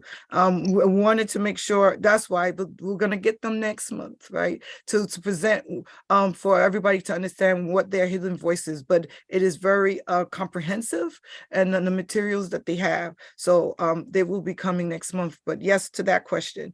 Is there a hidden voice for students with, yes, there's a question for that. Yes, they are. That's one of the reasons why we wanted them to come for this month, but they weren't able to. So we will make all of us, our stake partners, FACE, will help us to ensure that the Mosaic Curriculum and the Black Studies are here next month. They did do a presentation at the Citywide High. Am I right? Was it the city? Yes, the Citywide High School Subcommittee meeting, and I thought it was very beneficial for all of New York City to see that presentation about the hidden voices. So I think that's all the questions was regarding hidden voices, correct? Anyone else has any more questions for DC Lloyd? Shirley, while people are determining if they have questions, I just want to reiterate that we are all still at work on the process, on the implementation, and on the rollout, and we'll continue to be in partnership with all of you, as well as our principals, teachers, leadership, and external, all of our other partners, as we continue to build out the implementation. Thank you. Come on, this is your chance. Take advantage. Okay, Adriana is very up and had her coffee. The rest of us did not. So Adriana, you have the floor. Shirley, you know I'm also just like a little bit insufferable. I appreciate your time here, being here with us. So my other question is, you said you brought up implementation, which is what triggered this in my brain. Is there an opt-out option for any of this curriculum rollout if a school has their own curriculum that they've been using successfully? Not going to address how they're measuring success, because that's a very long conversation. But if they have been using their curriculum successfully for a number of years, and they're able to prove that, what is the baseline number, for lack of a better term again, for the DOE to say, okay, you can go ahead and continue using what you're using and you don't have to use these? So Adriana, as you may have heard in some of the other announcements in other places, we're continuing to work with our school leadership on what those exceptions are. I think what we know for sure is that the majority of schools, particularly in phase 1, are not nearing proficiency. And we want to look very closely at those requests, how we talk about exceptions, how we talk about that with our school leaders, but also what that ultimate process will be has not yet been determined. And we will be continuing to work with the Division of School Leadership on that, and the Chancellor. Thank you. Thank you, Adriana, for that. So since nobody has any questions, I want to ask a question from the YouTube. How are children going to access digital library when several families are lacking electronic technology, such as hotspots for Wi-Fi services and some laptops as well? That's a great question. Thank you for that question. That's one of the reasons why I believe the partnership with our local libraries is so critically important to this. We want no child to be without the resources to be able to reach proficiency. So as we continue to share more details about our partners, as you know, some of our former chancellors and library heads joined us for the announcement, and they are excited about working with us for exactly that reason as well. So thank you for the question. Okay, so we have another question. Is there a focus group that includes community members with the rollout? I think you talked about it already, but... Yep, no, I mentioned it, and I mentioned that information would be forthcoming. So look forward to hearing from Dr. Melendez with that update. Awesome. Last call for membership. Questions, concerns for DC Lloyd?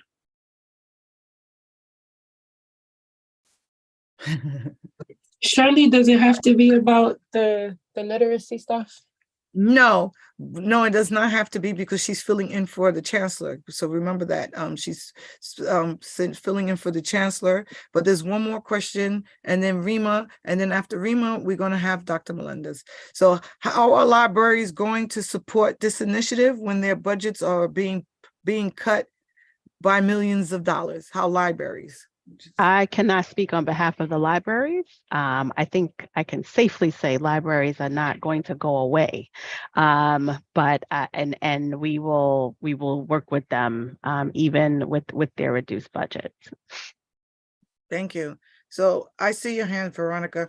Rima, then Veronica, and then Veronica will be the last one. Thank you. So I'd like to bring a family engagement concern. So I know, like, we speak a lot about engaging families and doing this work and creating spaces and safe spaces. And I gotta be honest, what I've observed, at least in the Bronx high school space, because that's who I represent here, so I'm only going to talk about Bronx high schools. But schools are not the most friendly to parents. And honestly, it borders on disrespect sometimes to parent leaders. And then we're surprised when we can't get a functioning PTA, when we can't establish an SLT, when we can't even get parents to be interested in a C30 parent teacher. And then we blame parents and we make, reasons like, yeah, parents work, the pandemic, and all these other things. People make time for what matters, and people make time for when they feel welcomed and celebrated, not tolerated. So, and I'm gonna turn my camera on for this because it's very important to me. I at times don't feel celebrated. I feel tolerated when I bring up issues from my parent leaders and I defend them, and I, adhere to regulations and share regulations with staff to explain why parents are behaving in the manner they are, because an expectation has been set by the chancellor via regulations and the state via law, and then it's not being adhered to, and the schools are giving us these explanations or these excuses. I had a old district manager used to call it excuse explanation, where like, I hear you, but it's still an excuse. And so I just want to elevate that, because it's extremely difficult for families to even have a space after that to escalate when your parent coordinator is disrespectful, and then your AP supports them and your principal doesn't answer your emails. So, and I've had this issue with several schools, and we have PTAs that are on paper and they aren't functional, and they have no desire to be functional because they're not welcome in those spaces in their schools by their administrations. So I just want to bring that here, because I know I'm going to have trouble doing my elections for President's Council. And I just want to say that it's nothing that we're doing wrong. And it's a lot to do with how the system treats us and how we don't feel welcome in our own system. Thank you. Thank you, Rima, for that. Now we're going to give the floor to Veronica, District 17. Good morning, everyone. Thank you, Shirley, for giving me the opportunity to speak, and happy Mother's Day in advance to everyone. My question was about attendance. As we know that we're looking for our attendance in every district to go up. However, the families are very aware of the system that is put in place.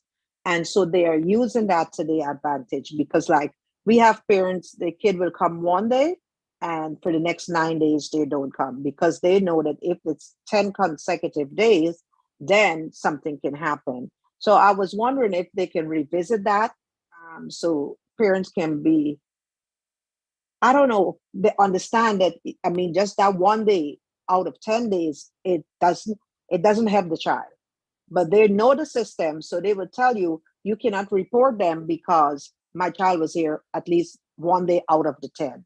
So I don't know if that's something that Centra can revisit or put something into place where letting these parents know the importance of their kids coming to school, because when the kids are failing, they are putting it back on the school systems when some of our parents are failing our own kids.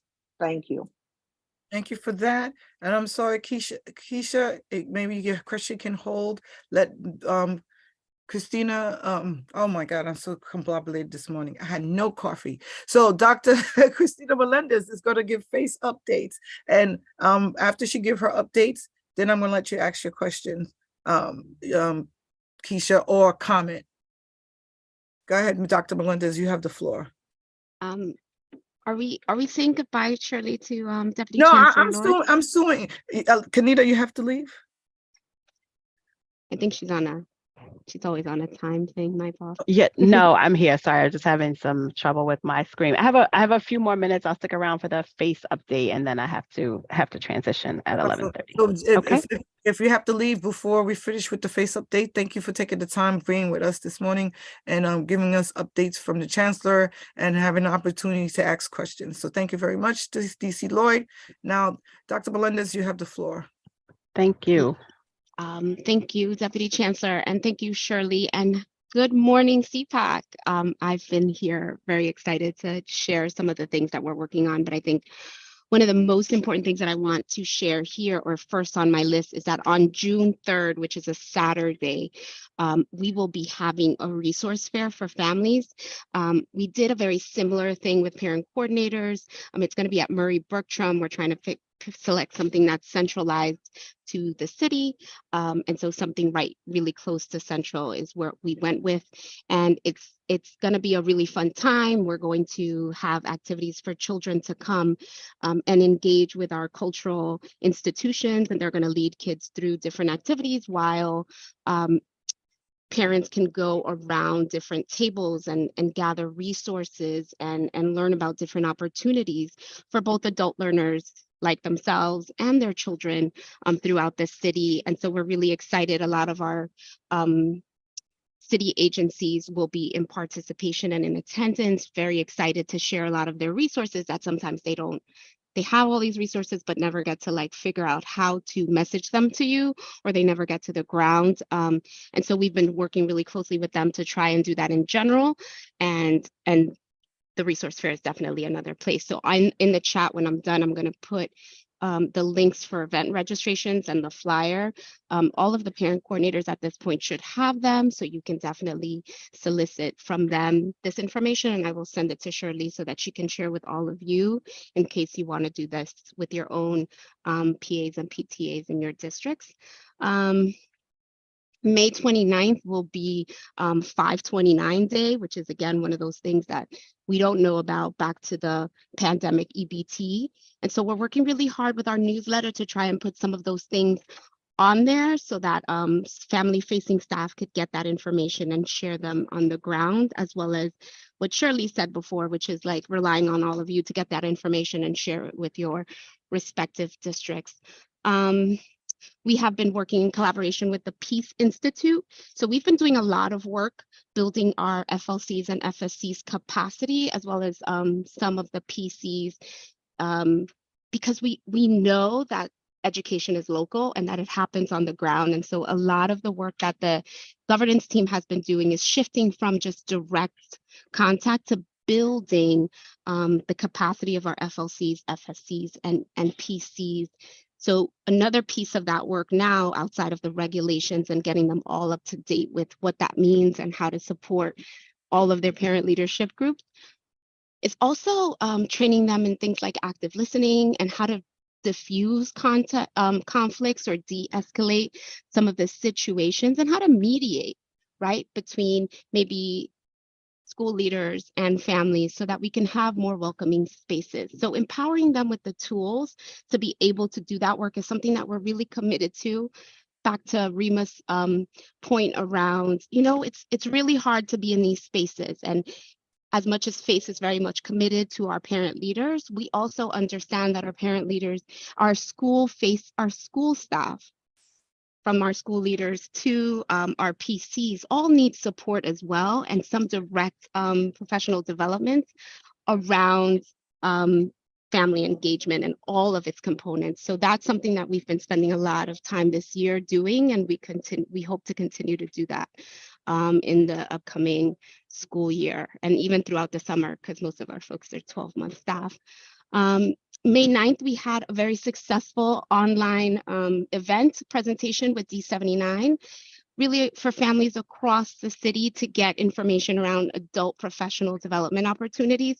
There's over 900 tuition-free classes for adults 21 and over, and there's tons of summer offerings. So we did that just recently to try and make sure that folks are aware and families understand what's available and what they can tap into in our school system. On May 19th, we'll host a second in-person empowerment conference at Tweed for our FLCs again and our FSCs with a mini resource fair. And so we've been, again, exposing FLCs to a lot of things, including just very soon we'll be sharing the financial reporting training with them, the second part of that, gearing them up to just some of the work that happens in their schools. I shared the parent coordinator PD or fair was really successful. We had so many parent coordinators here at Murray Bergstrom. I'm really excited to be in participation and in partnership with each other. They hadn't seen each other in a long time, and they engaged in many workshops. Some of them were parent-led. I know I saw Rima and Jimmy from this platform leading some of the conversations around Title I and what it means and how parents are supposed to be engaged in that conversation. We do have a small but mighty community partnerships team that is developing, but really trying to build those partnerships. So to the question that was just asked around, how do we get schools and parents to understand, some of the how attendance is so important and these ways that they've gotten around some of these things. Our citywide agents, our city agencies, we are partnering with them really closely, and those are the kinds of conversations that we're having so that they can support our work and we can support their work. We also have really strong partnerships with cultural institutions who are dying to have our families in their spaces. And we're trying to facilitate what that means and how they can be at our schools sometimes and how we can be in their spaces. So things like giving us free admission tickets that we are distributing across districts, to also just coming into our children's schools and hosting family days or programs on the weekend is something that we've been really focused on. And then we are continuing to support the Open Arms initiative. So throughout the city, we know we have children that continue to, a huge influx of families that continue to come from other places of our world, and we welcome them. And we support all of the outreach and supports that have been provided to them as an agency-wide effort. But one special thing is that we've partnered with Teatro Sea, which is the only bilingual theater in New York City for children, and they put on shows. They have a whole menu of shows, and we've partnered with them, and so they'll be providing either one of two shows in different schools. Happy to share with you what those schools are so that you can elevate that. And if it's in your district, of course, we would love for you to attend or encourage other families to attend, because it's going to be a nice show for them to feel like they're part of the community. And then I want to close with just Rima's point is really important, and part of it really supports some of the restructuring that has happened at FACE overall, which is this idea that, we really support families in understanding what it looks like, the regulations, all of those things, what the structures are. And then sometimes they are met at the school with some limitations. And so we are building the arm of our school leaders, superintendents, and principals. And we've spent a lot of time really focusing on a couple of districts to build that arm so that they have the tools and skills they need to be able to really engage families, of course, starting with parent leaders, but all families in general, so that they can do this work better, right? The theory of practice in our office is that children thrive when family expertise meets school expertise. That middle part in that Venn diagram, that's where the magic happens. And we're really excited to support all stakeholders in making sure that they can make the magic happen. So that's what FACE has been up to. We're closing out this school year and really gearing up for phase 2 of our restructure, and thinking about ways to build on the work that we're doing and impact more children and more school communities to be more inviting and open and engaged. And we're starting with our reading curriculum. So for many of you that may or may not know, I was an educator. I've been a teacher, I've been an administrator, I've worked at a district office, and now I'm here. So it's not, I am very experienced in trying to figure out how we can get this curriculum pieces to make sense for our families. And so I'm excited to partner with you all to create these focus groups that will help us create a structure on how parents can be engaged in ensuring that all of our kids read by the time they are done with second grade, which is our task. And for those that have already surpassed second grade, how do we make sure that we get them to be successful readers as quickly as possible? Shirley, thank you. I see Senator Jabari is here. And so I am done with my face updates. I appreciate you all for taking the time to listen to me. Of course, always. You're a great partner. But Christina, you're staying to the end, see? I always do. Okay, so we're going to take a question from Keisha. We acknowledge you, Senator Brisbart. We're going to be right with you. Keisha had her hands up for a very long time. So Keisha's going to ask her question. Then I'm going to read one question from the chat, and then we're going to give Senator Jabari Brisbart the floor. So Keisha, District 18. Good morning, everyone. Yes, Keisha Sidney from District 18. So I know I've been hearing a lot for the morning about the PTA meetings and the attendance and everything like that. One of my concerns are, and I'm hoping that I can get some suggestions from everybody that's on here. If we're asking the parents to come out, but we don't have the teachers attending the PTA meeting, because this question is asked a lot, where are the teachers? They're not always there. Maybe if it's a Zoom, you may see one or two pop in, but we're not having that connection with them. So I would like to ask here if there's any suggestions that can be used so we can get a bit more of that involvement. So now, we'll have the cooperation of the parents to come on out also. Okay, so that's a good question, but we're going to answer that after we hear from Senator Brisbart. But I'm going to say that not all associations are PTAs. Some are strictly just parents.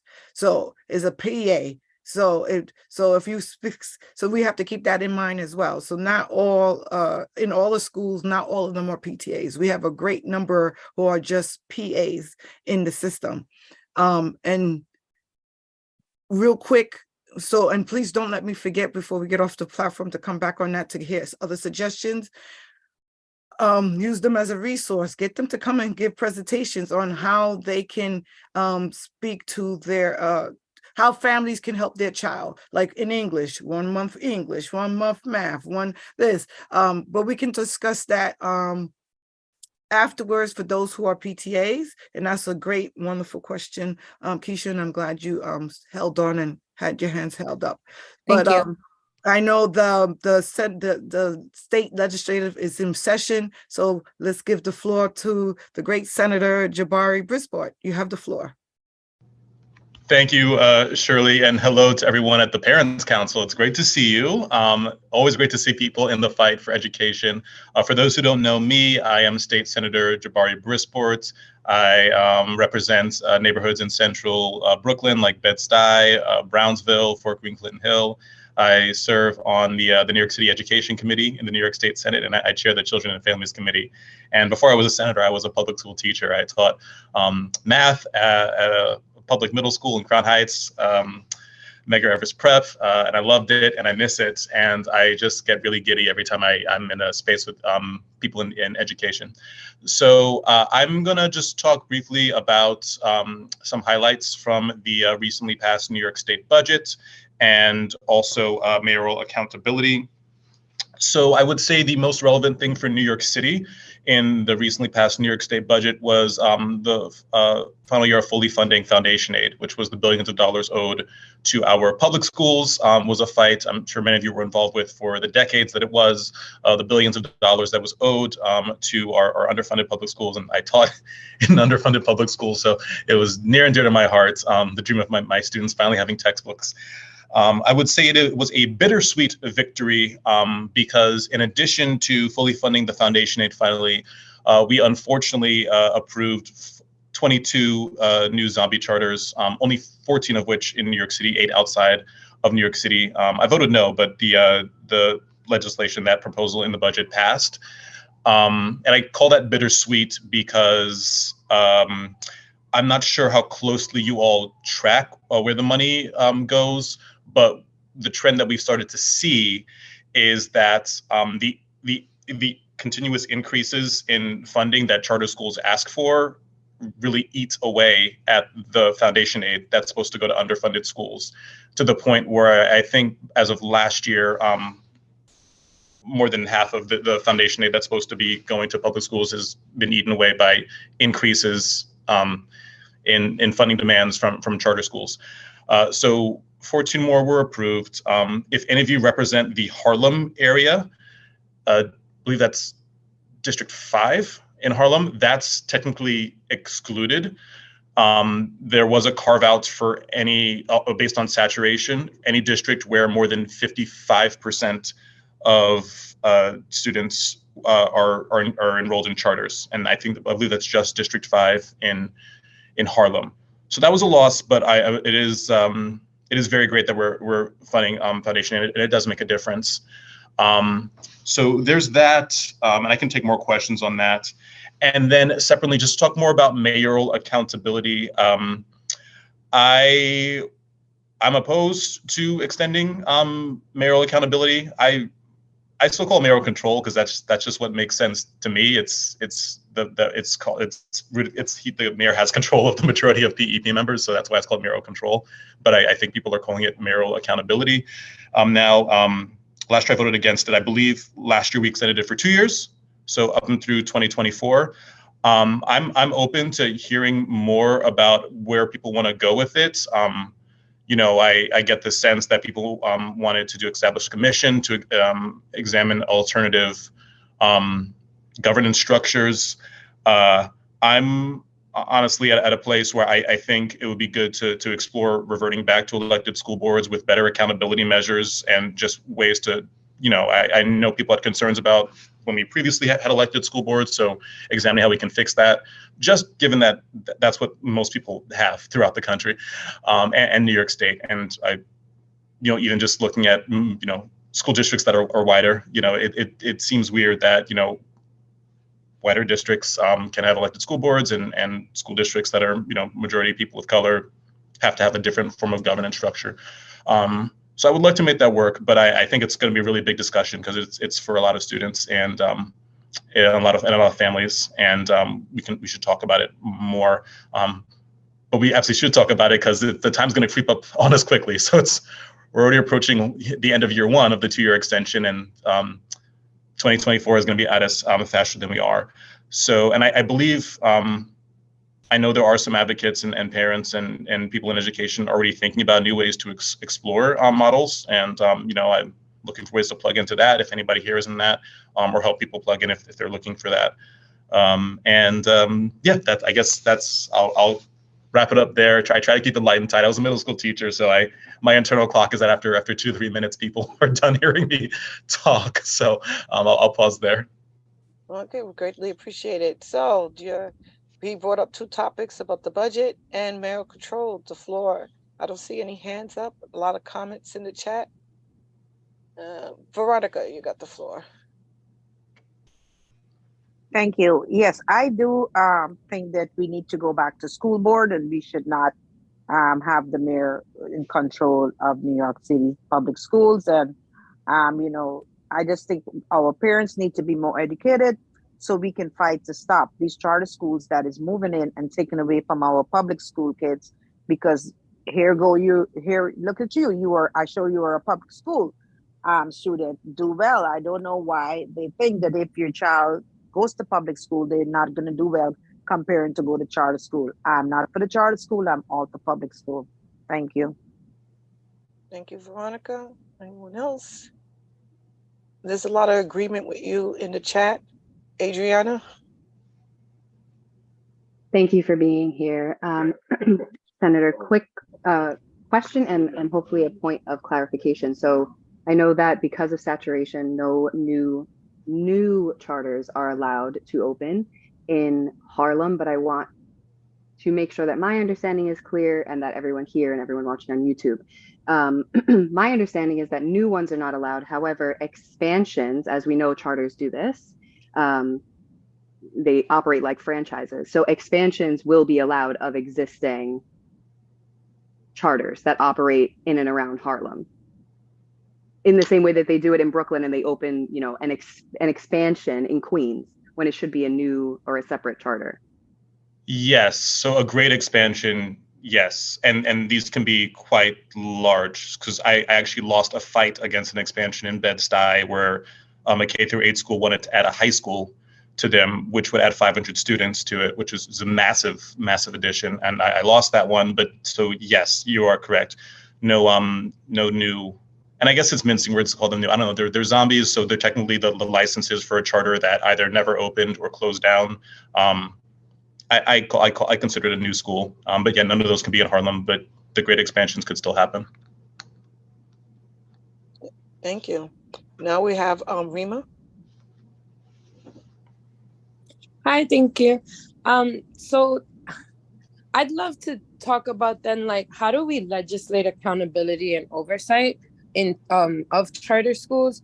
I'm actually a charter school parent, right? So it's not about the parents and students in the charter schools. It's about the charter schools and the way they conduct business and the way that they treat their neighbors and the way that we are robbing Peter to pay Paul.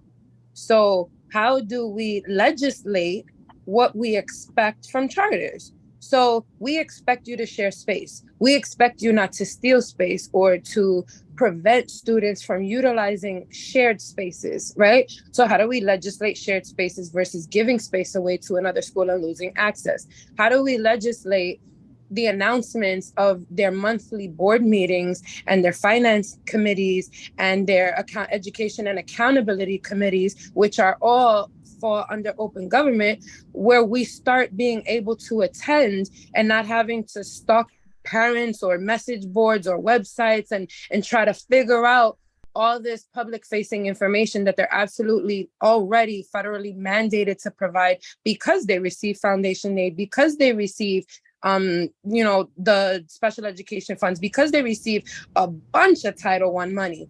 And our Title I regulations within New York City public schools has a whole extra layer of parent engagement accountability that should honestly be transferred over to charter schools as well, to ensure that the money is going where they say that it's going and that the public has the opportunity to oversee and hold them accountable because they are public entities. They're not private schools. So how do we help you help us get that done? I love those suggestions, Ms. Rima. And I would say the first one that comes to mind that's current legislation at Equalizing Practices is something called Solutions, Not Suspensions. And it's around the law and the rules regarding how long you can suspend children for, what age groups you're allowed to suspend, and for what. And it would basically give a lot more options and investments into schools to pursue options other than suspensions, just because of the racially disparate ways that they play out. And one key thing about Solutions Not Suspensions is that the same rules that would apply to the DOE and the district schools would also apply to charter schools, because it is quite different how suspensions are handled. And I remember just recently a few families came up to speak to some of us in Albany from from Capital Prep, so a charter school in Harlem, where their suspension process had been done completely in-house by people that were affiliated with the school, and they felt like they really had no fair representation. So that's one. And then I love a lot of your ideas, Rima, about making sure parents have more of a voice in their school, and more. And yes, it's been a consistent battle of just where the money is going. What does it go where it's supposed to go, and the accountability there for charters. I don't see any hands up, but CPAC did pass a resolution. I'm not sure if your office received it regarding charters and accountability of it was under opposing raising the charter cap, right? But it also asks for more accountability on how they spend their funds. If you haven't received it, please let me know and I'll send that resolution to you. Some of your colleagues have responded to those resolutions, and it was also sent to the Department of New York City Public Schools. Okay, please resend it. I'm going to put my email in the chat. I mean, I know you have it because you invited me here, but I'll put it in the chat again. And please resend it. Will do. We have Senator Brisbort here. Anything else? Rashida puts a link in the chat about the bill. So which bill is it? About the Solutions, not suspension. suspensions. I should have And known. there's a press conference and a rally tomorrow morning. They're holding a hearing to discuss this bill, the Solutions Not Suspensions bill. And this is the first hearing they're having in 8 years since this has all been presented and in discussion. So it won't get past this go round, but it's important for folks to understand that this bill is in existence, and we need to learn more about it, and yeah, figure out if this is something that we want to support and advocate for with our elected officials. Thank you. Thank you, Rashida. Shirley, there's also a question from YouTube. Give me a second. So, Rashida, it's going to pass. It's going to pass. Positive 5s. It's going to pass. Okay. There's a question from YouTube. Okay, yes, but it's membership first. Okay. So, Oh, I didn't know there was hands up. I didn't see it because I'm looking at the chat. So- Sorry about that. So members, I hold on. I saw a question in the chat, not from YouTube, and I'm trying to go through here. Anyone else? Mayoral control, statements about charter school. Any questions? There's a rally tomorrow. Okay. Can I ask a question? Oh, Rima. Yes, no, Rima spoke already. You can go, and then Rima. Hello, Senator. My name is Nancy Cruz. I'm District 15 President's Council President. It's very nice to meet you, and I've heard amazing things about you, and we are really thankful of the support that you have given District 15 in the past. I wanted to ask, I'm very new to this whole leadership scene, and one of the things that I went to a charter school teach-in, and I learned about the transitional aid and how, forgive me if I'm saying this wrong, how other schools, other states and New York State receive transitional aid funding, but New York City does not in terms of like charter school registrations. Am I making sense? Am I saying this correctly? That You are, I cannot speak to that. Sorry? New York City was carved out of that in the Bloomberg era. We were carved out. We do not get this transitional money. If anybody else wants to step in and help me not sound so stupid.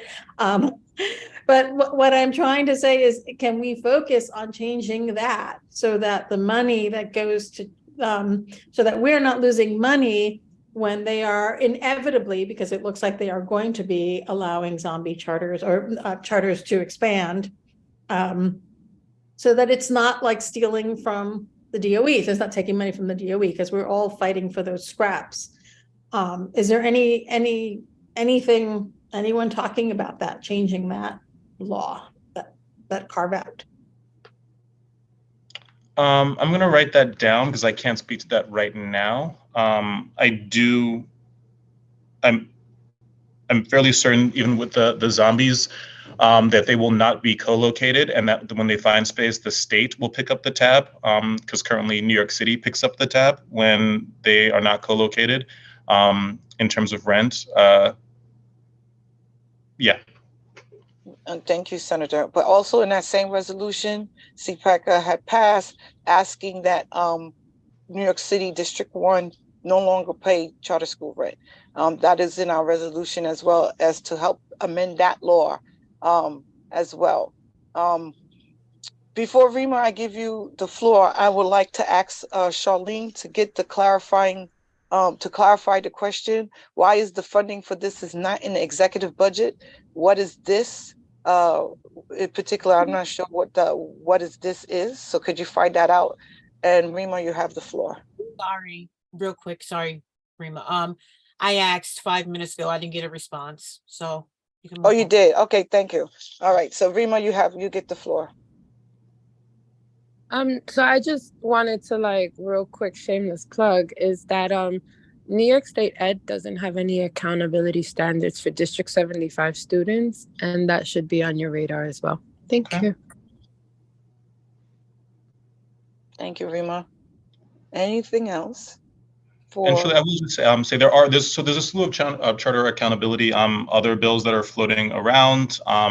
One, like the resolution you said about the paying the rent. There's one that just says that the government, city or state, should not pick up the rent for charters in New York City, because it actually it's a New York City specific thing, where no one else has to pay the rent for charters outside of New York City. It's just in New York City. And when I spoke with the chancellor, he said that's why we end up with so many co-locations, because they don't want to pay for the rent, so they just find space inside the building. And I know people also want to get rid of co-location, so I think there's a move. There's also a bill for that too. So a move to have the charters find their own space and pay for it. And they do get a lot of private money to cover that as well. I know Mike Bloomberg gave a lot of money to a couple of charter networks last year. He's a big proponent. So they do get a lot of private money. So it's questionable whether they should also receive public money to, pay for their rent and all of that. So yes, I wanted to let you know that. Yes, thank you so much. And I think our resolution also lists all those bills regarding charters that different senators that like Senator Liu and Jackson, Mayor, it has listed all those bills on our resolution as well. So I will take a membership to go back and look at that resolution. It is on the website. And then we can see the greater details, all the proposed bills regarding charter schools. We also have a resolution regarding marital control. I think 2 of them are on there as well. I will make sure I forward it to your office as well. Adriana, you have the floor. Thank you. Senator Brisport, you just said something that made my brain connect to something. And they may not be connected, but the way that you said it makes me think that they might be. Does this mean that the city is saving, for lack of a better term, my coffee is wearing off, saving space or saving buildings to be used by charters instead of offering them to be used by public schools? I don't know if the effort is not to co-locate, if the effort is to give them their own spaces, does that mean that the city is not then allowing those, whatever those spaces are, to be utilized by public school students and they're being saved for charters? I don't know of any space that's being held empty for a charter to go into it, but the chancellor was very clear that the incentive right now is to co-locate, because if they don't co-locate, they will have to pay for space in a private building. Okay, does that answer your question? Mm-hmm. Okay. And to what Nancy Cruz just said in the chat, yeah, that's very true. The public schools, they need that space back because we're decreasing class size, and we need, to move the students around to decrease the class sizes. And yeah, just the co-locations are preventing that from happening. Yeah. Okay, so yeah, Rima's putting a lot of stuff in the chat. I'm just gonna, okay, that service really specific pockets of communities, which is very unfair. And I'm thinking about the co-locations, families in the Bronx cut that letter. They won't have a school next year. They paid them off $500 to stop complaining. Catholic schools are targeted. Okay. I think we got the general gist. With the co-locations, our schools need those spaces back, especially if we're trying to create more opportunities for our students, for experiences. And in order to, especially, and I'm here as Queens High School, so I'm going to speak about Queens High School. If we want to make sure that we are career ready, our schools must provide the industry equipment, the labs, the technology, and then to hold these equipment, we need the space, right? This is logical for all high schools. And for us to have our scholars graduate career ready, we need spaces to hold them, to have them so they can have practical experience. But we definitely need, the co-locations prevents that from the schools using those spaces.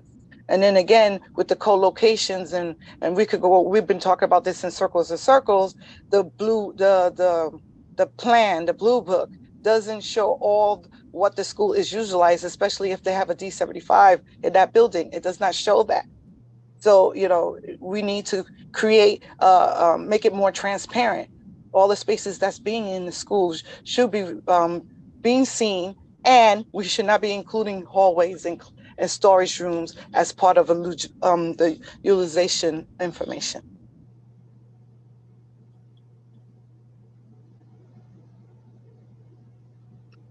Okay, I see a whole bunch. Any final words? Because I know y'all still talking out, briefing, so we don't want to hold you too long. Anyone else has anything to say or questions for Senator Brisbois?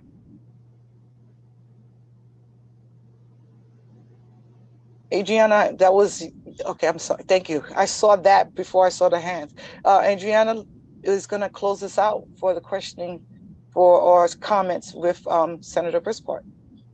Thank you. I prep for these meetings well in advance, so I appreciate the you entertaining the questions. To the class size matter bill, right, and the timeline that is set forth in that piece of legislation, how or what is the plan? DOE's, to put it bluntly, failure to act in good faith, knowing that they have a 5-year plan or a 5-year timeline, and they have not started, at least from what I've been able to see, they have not started making the changes necessary to meet the numbers that are required for the class sizes, whether that's moving children around, right, and making sure that they get the best opportunities at the schools that they're in, or building new schools. In many of our communities, there are apartment buildings, high rises, homes being built in massive numbers, and schools are not being built. We know it takes about 5 years for a site to be found, for permits to go through, for the buildings to be built, and that's the same amount of time that we had for the legislation. What's going to happen when the DOE defaults on their responsibility? They have somewhat of a cushion because the way the legislation is structured is that it has to be phased in over 5 years. And every 5 years, another 20% of schools have to be in compliance. So at the end of year one, 20%, then 40, then 60, 80, 100%. And when we passed the legislation, there were, I want to say, over half of the schools in New York City already met the requirements, specifically because enrollment had declined during COVID. So because of that, the class sizes were smaller, and around half were in compliance. So they really, they would never, and the DOE was asking for an extension, and then I'm still not clear why, because they had like 2 or 3 years from when we enacted it before they might be out of compliance. I do not recall if we've talked of any sort of accountability measures or consequences for when they are out. So I will need to double check if they go out of compliance with it. So I will need to double check on that. But one thing I am doing is every time I hear about a new co-location, I check in with the DOE. Well, in my district at least, I check with the DOE if this will impact the ability to decrease class sizes or keep them at ratio. And I continuously get answers that it won't. So there's that. And then I'll see what other things we can do. I mean, they're technically not in a violation of small class sizes at the moment. Thank you so much. Okay, so this is gonna, I know your time is precious, and we appreciate you taking time out to be on this, Senator Brisbois. Any final comments you would like to say before you go? Just really appreciate seeing everyone, meeting many of you for the first time.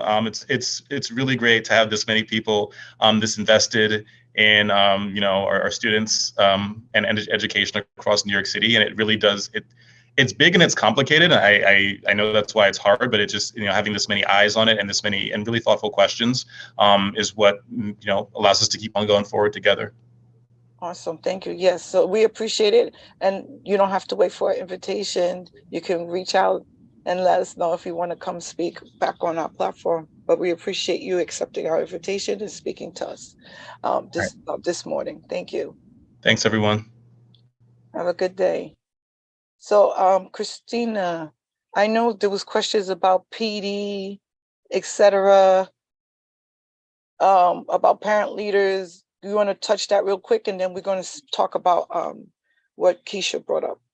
Yeah, I wrote the answers in the chat, but but part of the phase one, I think Melissa, I'm sorry if I'm misquoting you. The chat was very lively.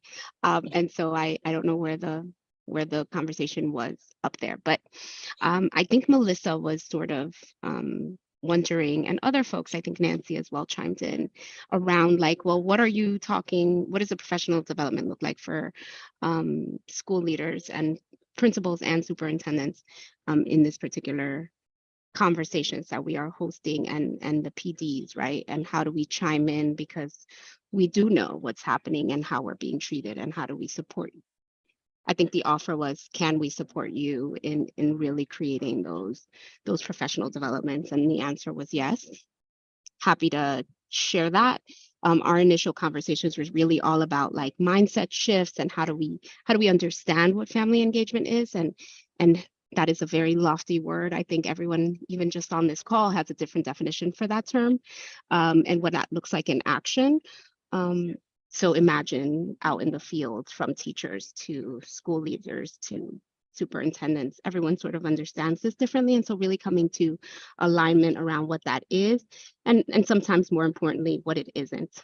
And so that was sort of this year's conversations and professional development, sort of bringing folks through an experience of professional developments to make sense of where they are, and where they want to be in regards to family engagement, and how do they define that and see that as an important integral part of the work that they do with children, and all in the effort or in the vein of student achievement.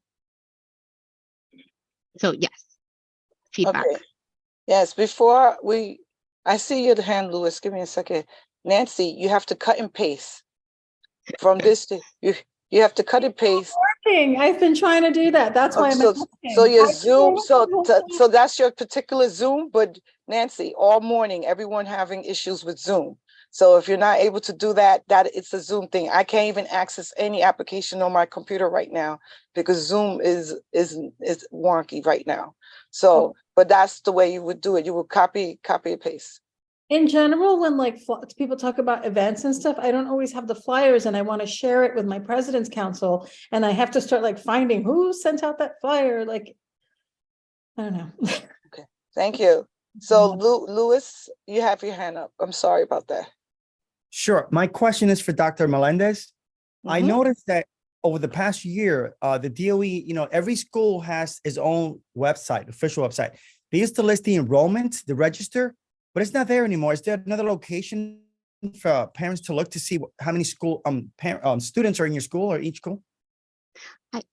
I don't know the answer to that. I think that's a great question. I wonder though, does my schools have that information, or do folks on this call know where that information lives? I'm going to look for it regardless, but I don't know. Say that again. I'm sorry, Louis, could you repeat enrollment numbers? Sure. Enrollment numbers. I have always, try to keep track, and at least in my district, you see, this started happening in 2020, enrollment went down.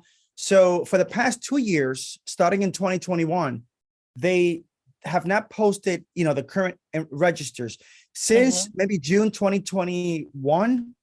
You see there 2020, 21, but not 21, 22, 22, 23. So I was wondering why that's not available. If it's at my school, I mean, I'll gladly check, but I just didn't know. I don't know either. My schools is strictly for enrollment. I mean, for admissions, right? That's what my schools is for. Where I would go is to your superintendent's office, right? I know a lot of numbers are behind because of the pandemic, right? But they used to be posted, but the best place to get that information is from the DLT, right? Your superintendent's office. That's where they have the of everybody who's enrolled and how many is enrolled in each school, and then your individual schools. The principal should have that information as well. People can ask that on the SLT for the current enrollment. For the individual schools, for the district, it will be at the DLT, but the superintendent's office should have that. Okay, thank you. Thank you so much, Asher. No problem. So Keisha brought up, I answered it a little bit. Anyone would like to help Keisha about how to get teachers to come into their our PTA? I have another suggestion. So you know, Queens, we have a lot of languages in high schools. So we always have teachers as interpreters. So we don't have to pay, well, the school is paying them because they're the teachers, but we have teachers there all the time for different languages for at our meetings. This is another way, ask them to serve as interpreters for the families, for the PA, for the P, when we talk about, but even if it is a parent association as well. But yes, that's another way to go that. And Veronica and then Dr. Melinda. Hi, so the way we normally do it, every month we have one teacher from a grade come and represent the whole grade. So you have first grade, second grade, you come representing that. We just keep alternating it.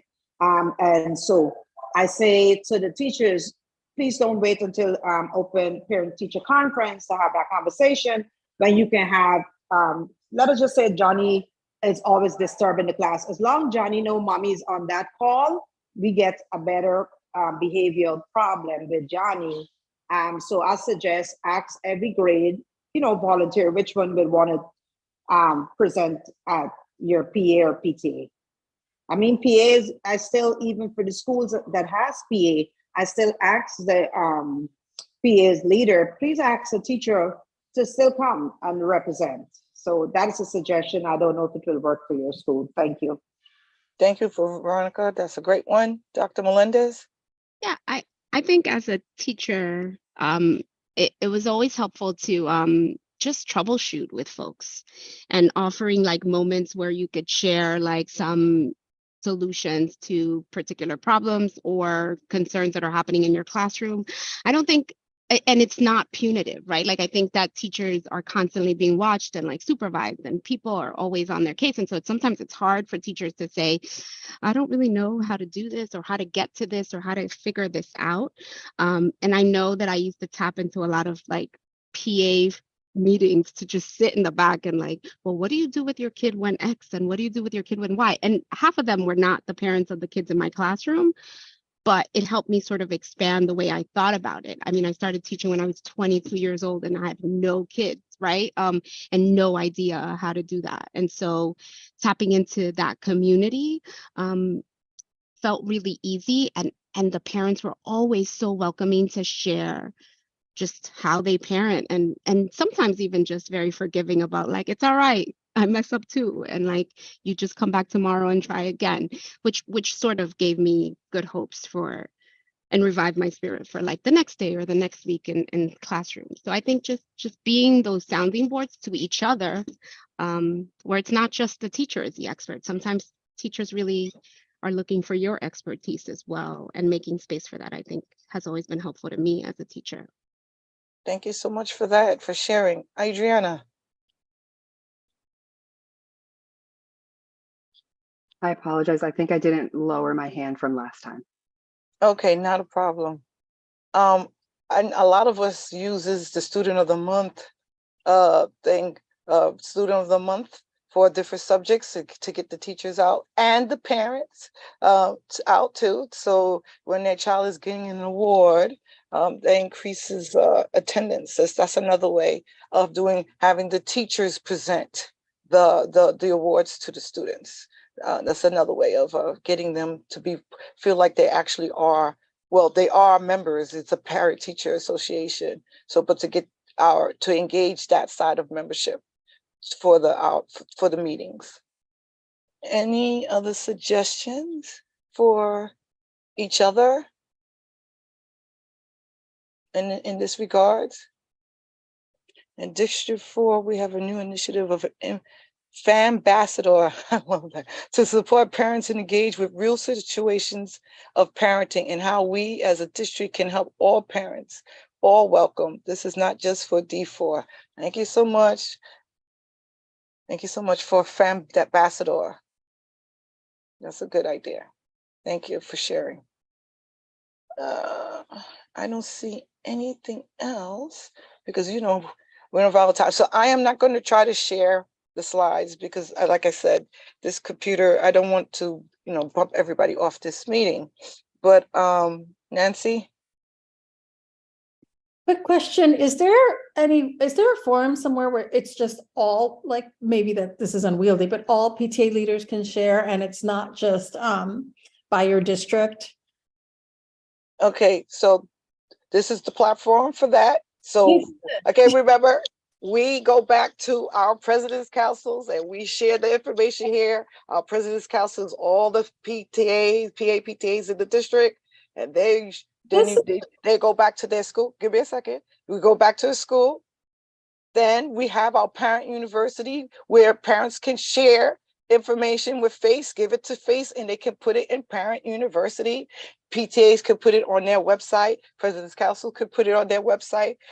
We need to take more advantage of all. I mean, it could be a pain in the butt like today, technology, but it is a helpful tool as well. Other ways people have more people on mailing lists. On most of our president's councils aren't just people from that district or from that borough. Our Queens High School President's Council have people who requested to be on our mailing list on across the city, right? Those are different ways of sharing information. Okay, so I think, okay, that's you, Nancy. Anything else? Anything else? And Dr. Melendez is putting links in the chat to, is that for Parent University? Or the sharing folder? What is that for? That's just the event for June 3rd. I know I put the flyer right before Senator Jabari started talking, so I just wanted to make sure we had. Awesome, thank you. We had the flyer. Awesome, thank you so much for that. And well, if you saw my screen, just imagine Happy Mother's Day in Chinese, Bengali, English, French, Spanish. That slide, Happy Mother's Day. Happy Mother's Day to everyone. And then we won't meet until after the Memorial Day weekend. So we honor those who have served and passed away. We remember you. So everyone enjoy your Memorial Day weekend. And remember, we're all here to support each other, and us talking, being engaging is a form of support and getting and sharing messages out to each other, and appreciate all y'all taking the time out to be here today. I cannot adjourn the meeting, so whenever someone is ready. Celia? I make a motion to adjourn the meeting. I'm sorry. I'm sorry. Okay. Celia had the Sorry, floor. we got excited. I'm so sorry. Okay, Celia has the floor. Okay. I'd like to make it a motion, but I also want to ask if it is possible, because I did ask at the end of the last meeting, if it is possible to maybe meet in person in June or July or something, meaning CPAC meeting, person, not meeting. Okay, we could discuss that, but that will, if we haven't encouraged in person until we are able to do it hybrid. Because everyone is not able to come to Tweed, and our hybrids, we have been consistently having 24 or more on our platform. We really don't want, it's the end of the school year. So if we are able to do a hybrid meeting, it should be, we will do that. Meet in person, because I think it is important. But I know that there is going to be, it was sent out, I believe yesterday, about a parent leadership, help me out, Christina, parent or Brandy, a parent leadership celebration. Yes. That's another way of us getting together and having conversation and get to know each other. So so we'll keep you informed. We're going to talk to Christina and Anthony about if we can have an effective hybrid meeting. We don't want people not to be able to hear us at Tweed, and all the meetings has been very chatty. So if we go to Tweed, it's going to be a hybrid meeting. Yeah. For the month of June. Yeah. Right, Happy to not a problem. support. It's a tricky situation here at Tweed with the acoustics. That has been the problem. Some of our citywides have also tried that and have defaulted to going fully remote because the acoustics don't help the transmission part. So we can try, because you're a smaller group, we can maybe try to get another space that's close to Tweed, that's still DOE, where the acoustics are just better. So let us know, and we'll try our best to troubleshoot around that. Thank you so much for that. Are we good with that, Celia? Yeah, we're good. So I'd like to make a motion to adjourn this May meeting until our June meeting in 2023. District 6, I second. Okay, thank you so much, District 6. So the time is now 12:17. Our meeting is adjourned. Thank you so much, everyone, for coming out. Good afternoon. Peace, everyone.